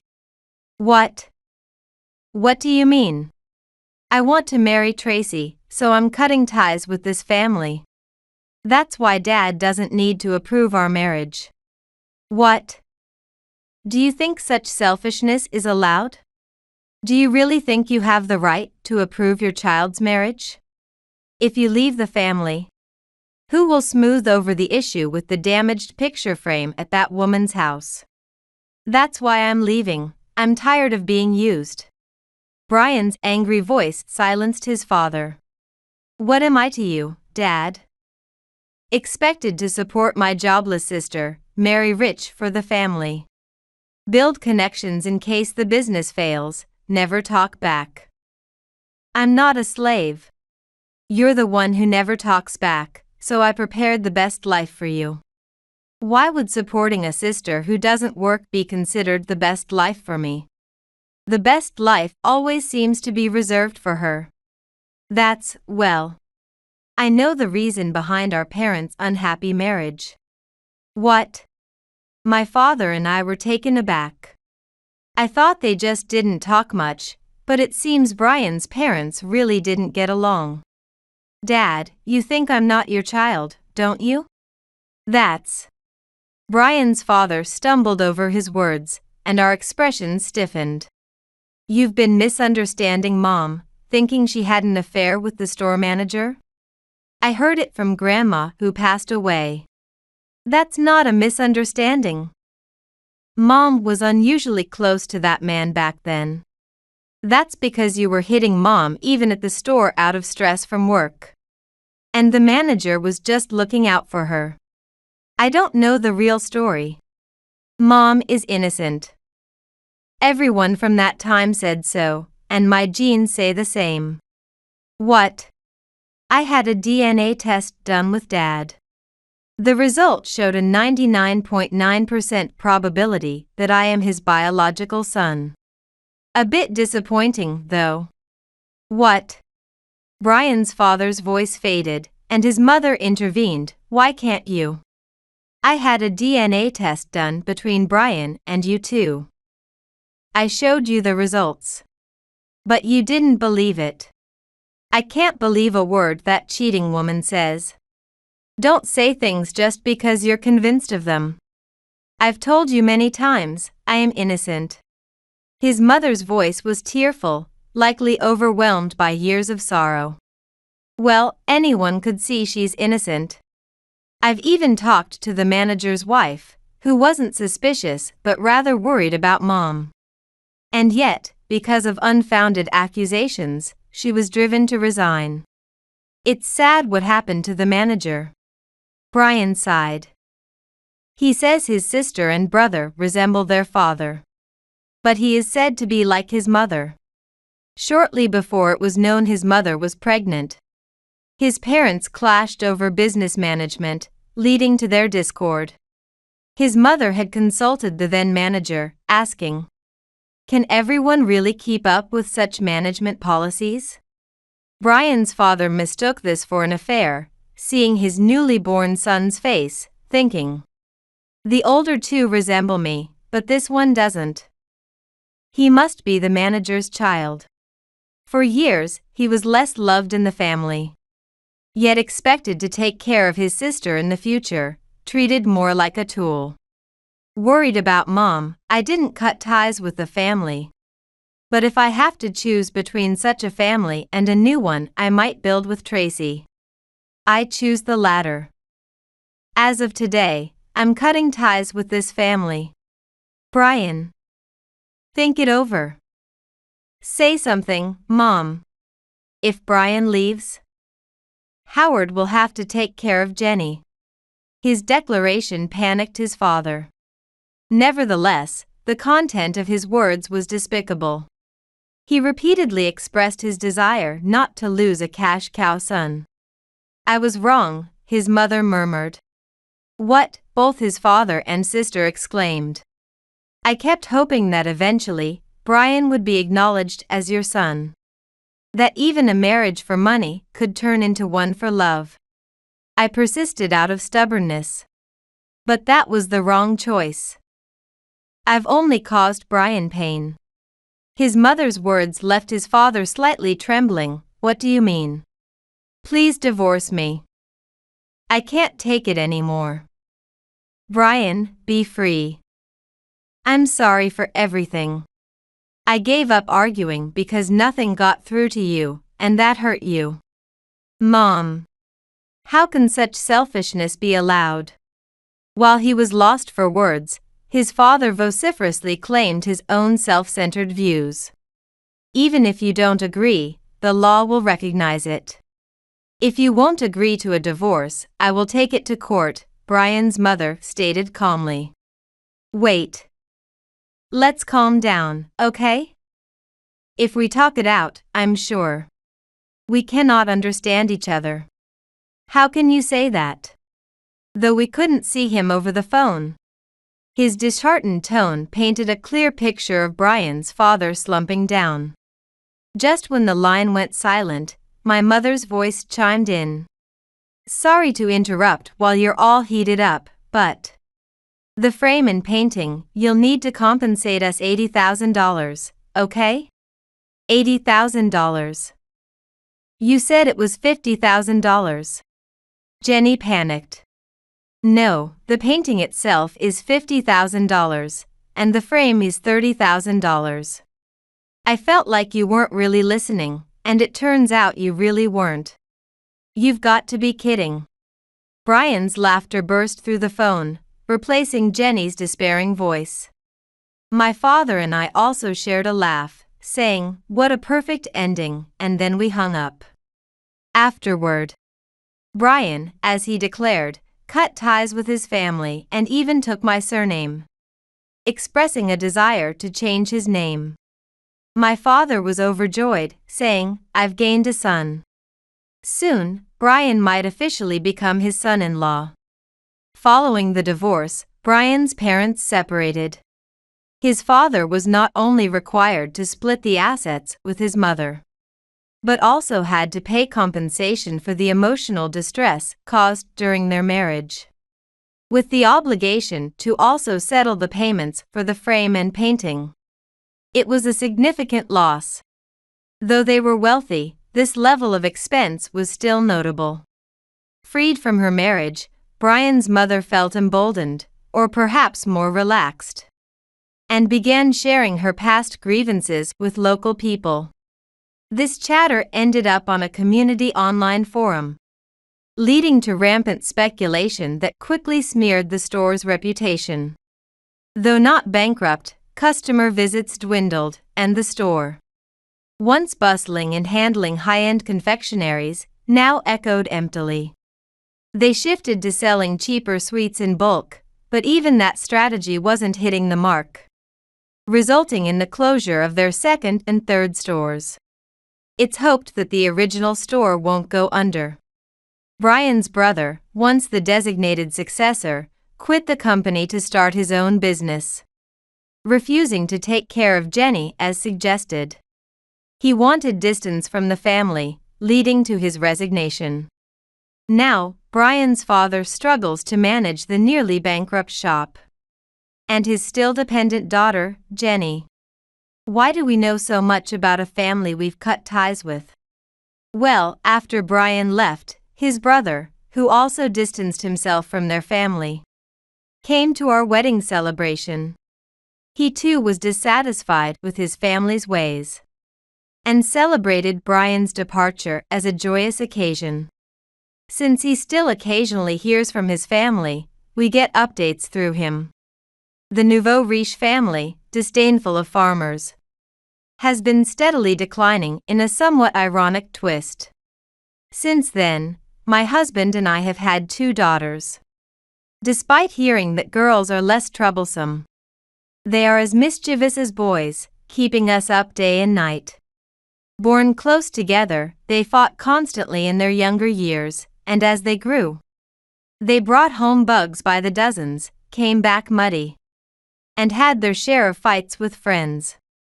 These children never cease to bring me challenging news. But, seeing them healthy is what matters most. And though they often fight, they make up quickly. True, they give me quite the headache with their tomboy antics. But watching their sleeping faces at night, I think to myself, I'm glad I had them. And next to me, drooling in his sleep, is my husband, looking adorable to me. Love is truly blind, huh? Soon, our family will grow by one more, aiming for a big family, you know? The front door won't open. I tried turning the key several times, but it still wouldn't unlock. Why? Feeling helpless, I sighed. Just then, the window above the front door on the 2nd floor opened. It seems like you are having trouble. Mother. The front door won't unlock. It won't unlock because I changed the lock. My mother-in-law laughed loudly. Then, my father-in-law also peeked out from the window. You understand now, right? We don't need a daughter-in-law who doesn't do housework like you. With those words, I realized everything. Oh, I see. They locked me out, because they have been ignoring me for a long time and seem to really dislike me. Well, if that's the case, that's fine. But this is my house. There's no way I will let them kick me out and take over. If they are serious, then I am serious too. I've prepared, so get ready. Looking at my in-laws by the window, I took out my smartphone. My name is Angela Johnson. I run a company that provides various services, including housekeeping services. Running a company has been much harder than I thought. Being swamped with work every day, I missed out on marrying earlier. By the time I realized it, I was in my late 30s. However, because I was managing my company, I was able to meet Tom. Tom works at an advertising agency, and we met when I consulted him about advertising for my company. We shared interests, and it was fun talking to him. Thus, we quickly got married. 1.5 years ago, I got married, and I turned 38 this year. Tom is 3 years younger, at 35. Currently, we live with Tom's parents, and the 4 of us live together. I wish I could say it's all fine, but it's not a great story because Tom's parents are the worst. The first time I met Tom's parents was when I visited their house to introduce myself for marriage. Nervous, Tom told me. My parents are the worst, but I'll make sure we don't have to deal with them anymore. Just bear with it during the greeting. Tom said. I later learned that Tom doesn't get along well with his parents. Since getting a job, he has had little to do with them. At the time, I wondered why, but I understood the reason soon after meeting them. I'm Angela, dating Tom.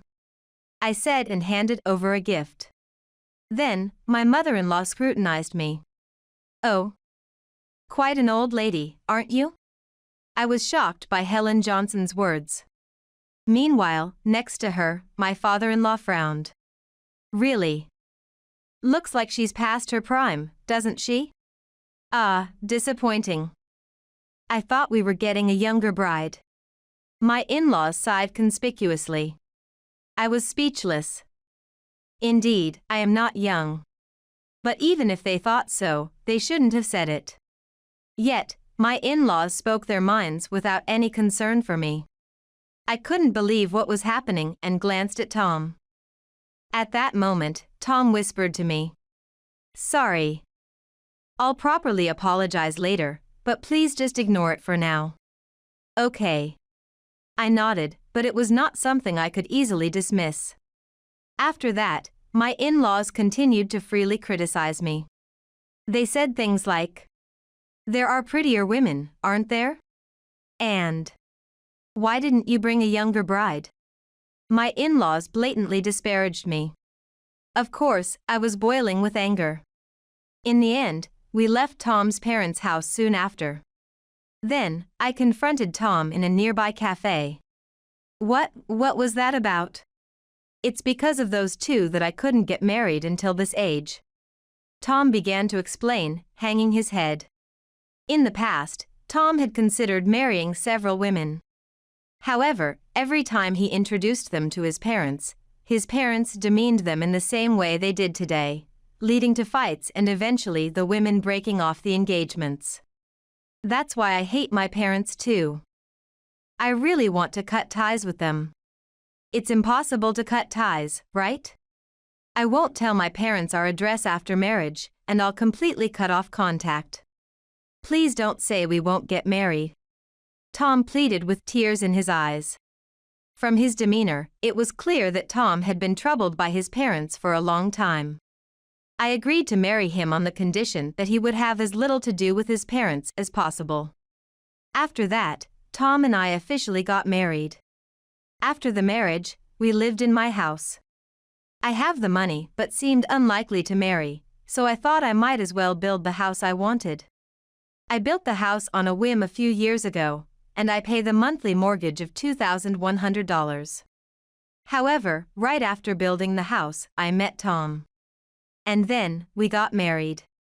If I knew it would turn out like this, I wouldn't have bought the house until I got married. I regret it a lot. But Tom said he liked my house. "Angela, I think it's wonderful because it's filled with your thoughts." Of course, I was thrilled. Thus, our married life started in my house. Our married life was smooth sailing. I tend to neglect housework because of work. But whenever that happens, Tom always helps out without complaining. Work must have been tough, right? "I've heated up the bath, so go take one." Tom would pamper me like that. There was no way our married life could go wrong. I'm so happy it's almost scary. I thought every day. But such a peaceful life came to an abrupt end. One day, when I returned home, I heard Tom's loud voice from the living room. "Enough is enough. I don't want to have anything to do with them anymore." When I rushed into the living room, Tom had just hung up the phone. What happened? Well, Tom's story went like this. These past few days, his parents had been contacting him frequently. The reason was to ask for money. Apparently, his father's company went bankrupt and they couldn't pay the rent. "Could you lend us some money? If not, could we live with you for a while? Just for a little bit," was the gist. Of course, Tom had refused because he disliked his parents. I also definitely didn't want to live with my in-laws. "I've refused, but they might resort to forceful measures, so be careful," Tom warned. I nodded. However, I had not given my in-laws our address. So, at most, they would keep calling. I was somewhat dismissive. But then, on a Sunday a few days later, past noon, the doorbell rang unexpectedly. "Hello. Who is it?" When I answered, there were several movers standing there with large packages, and behind them were my in-laws. "Come on, move out of the way. We can't move the stuff in otherwise." Saying this, my in-laws barged into the house. And just like that, in no time at all, their move was complete. What's going on here? We have no money, so we had no choice. That's not what I mean. How did you find out this address? Tom's question was met with silence from the in-laws. Later, I learned that they had followed Tom.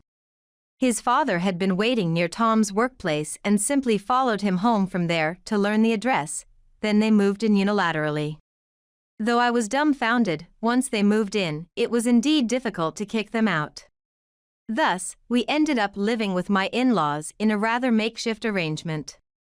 Living with them was the worst. They did nothing but laze around the house all day. Re-employment is impossible at our age.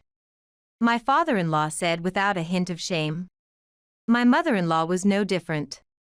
I'm too old for housework, it's tough. She would excuse herself, pushing all shopping and cleaning onto us. If you're not going to work, at least help with the household chores. I pleaded in desperation, to which my mother-in-law frowned and complained. Household chores are the wife's job. I can't believe you'd make elderly people work like this. That's not what I mean. Oh, be quiet. You skip on your chores too. I was on the verge of exploding with frustration. Yet, they were Tom's parents, so I endured considerably. However, my patience only emboldened my in-laws. Not long after we started living together, I noticed one of my designer bags was missing. Huh. I'm sure I left it here. No matter where I searched, I couldn't find it. Just in case, I peeked into my in-laws' room when they were out.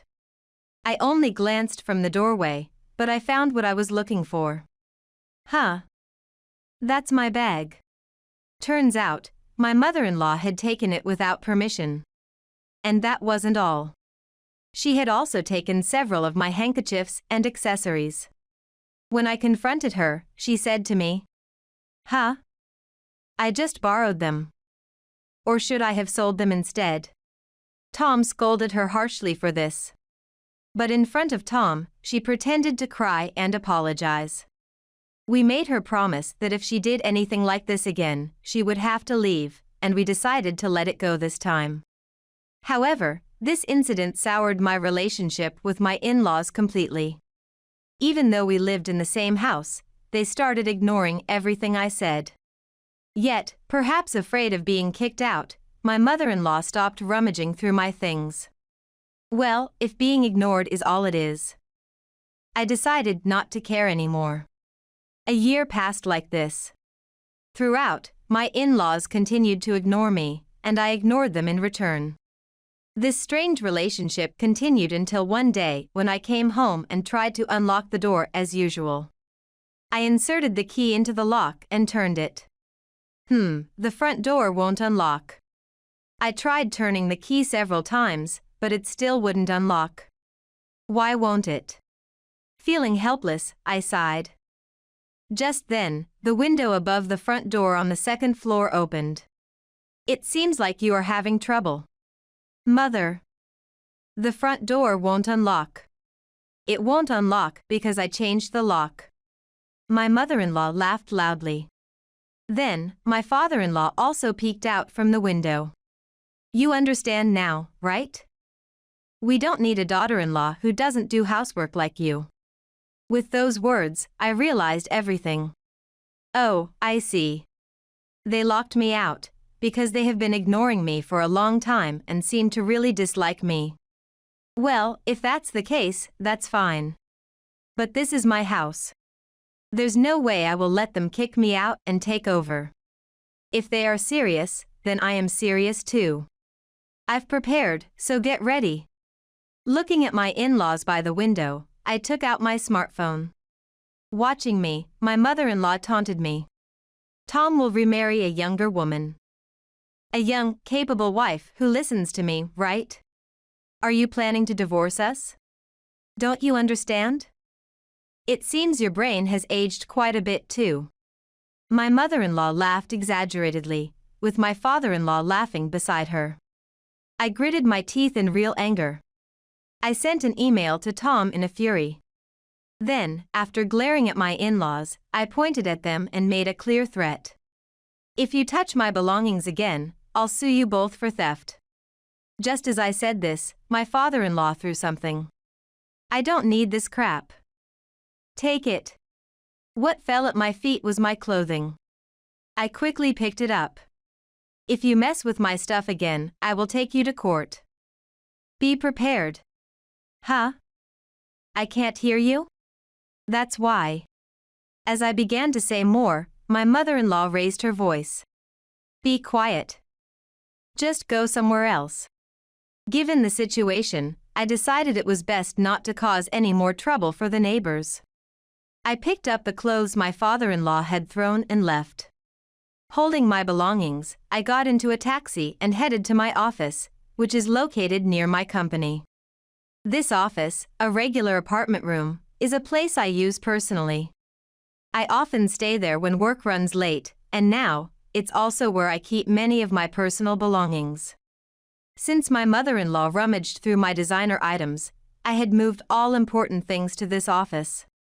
So, even if my home was searched, I wouldn't have much trouble now.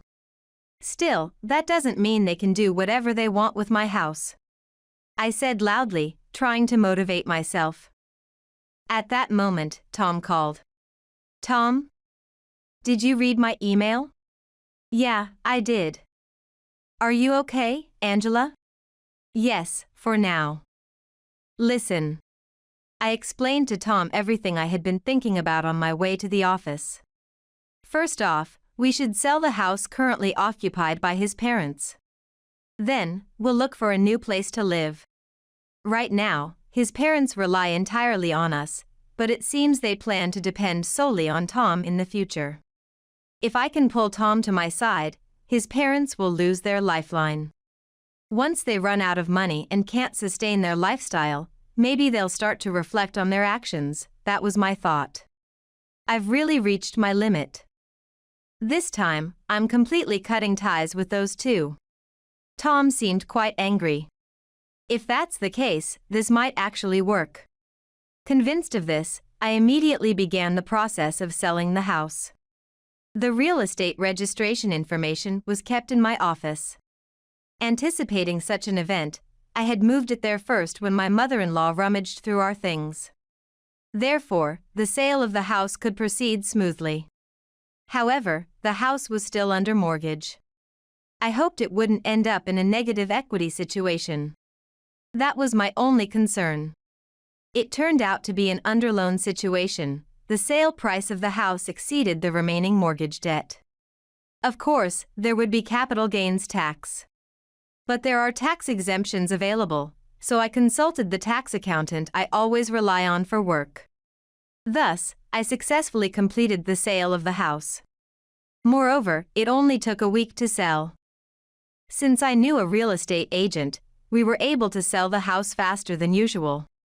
Meanwhile, my in-laws, oblivious to this, made a carefree call after the sale was finalized. Tom hasn't come back home.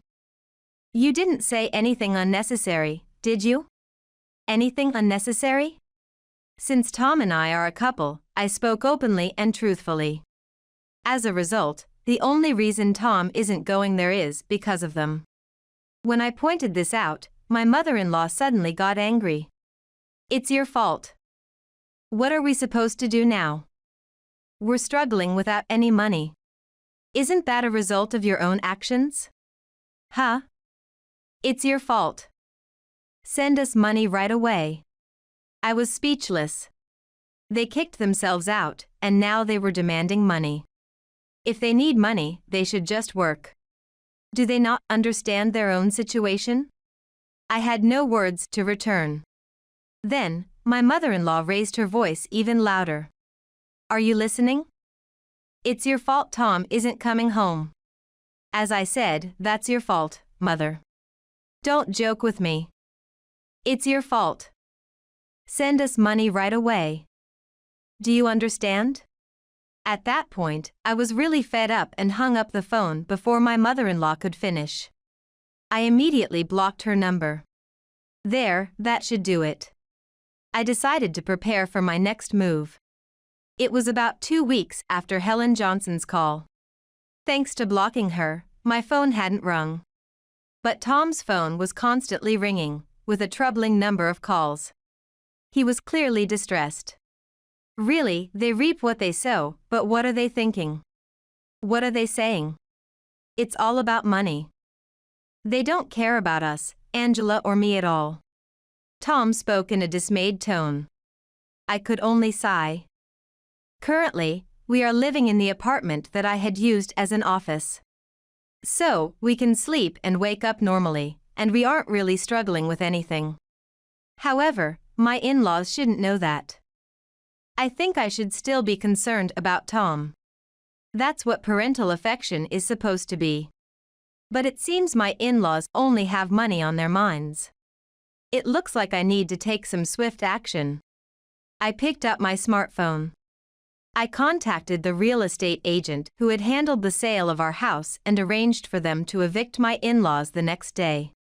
It might sound harsh, but actually, the agent would just talk to them. Since the house was sold, it's only natural they should move out. That's all that would be communicated. The next day, I went to the house with Robert, the real estate agent. He brought several burly male employees with him, all imposing figures. Being confronted by these men would be intimidating.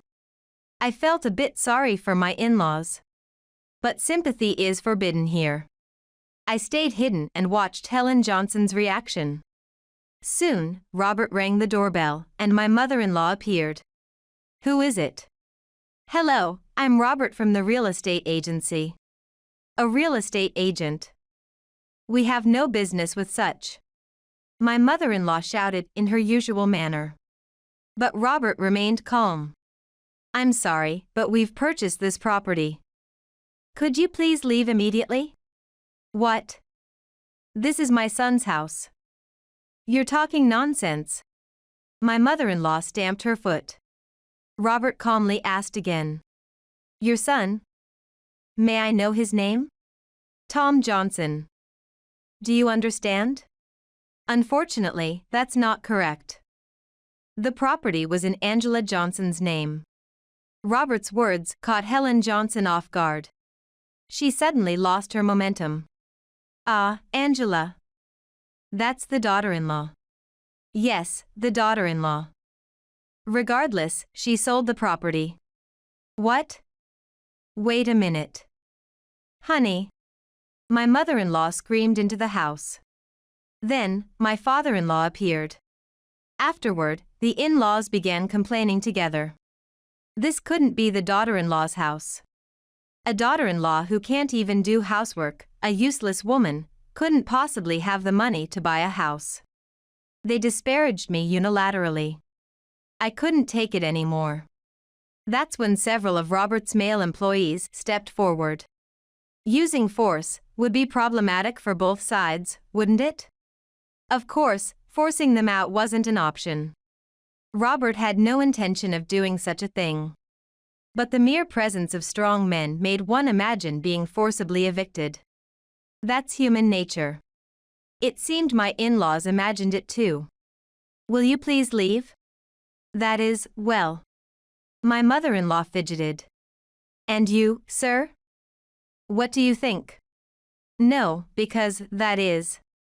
My father-in-law mumbled and trailed off. At this point, Robert sighed and said, Shall we go to court then? For an eviction? With that statement, my in-laws signed a document agreeing to vacate. After the conversation concluded, I showed my face. My mother-in-law's face turned red with rage as she began shouting. It's your doing. What are we supposed to do now? We have nowhere to live. That's not my concern. You drove me out, remember? Mark my words. I'll get back at you for this. With those final words, my mother-in-law slammed the door. The in-laws moved out the following day, which I learned through a call from Robert. Although we lost the house, I was glad we could get back at my in-laws.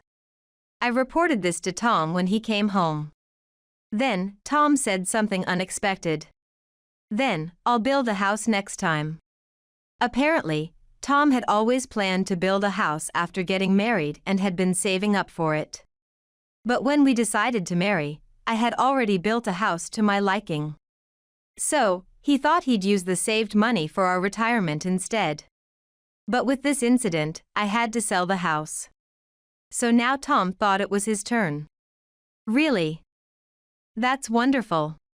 It won't compare to the house Angela built, but it will be big enough for 2 people to live comfortably.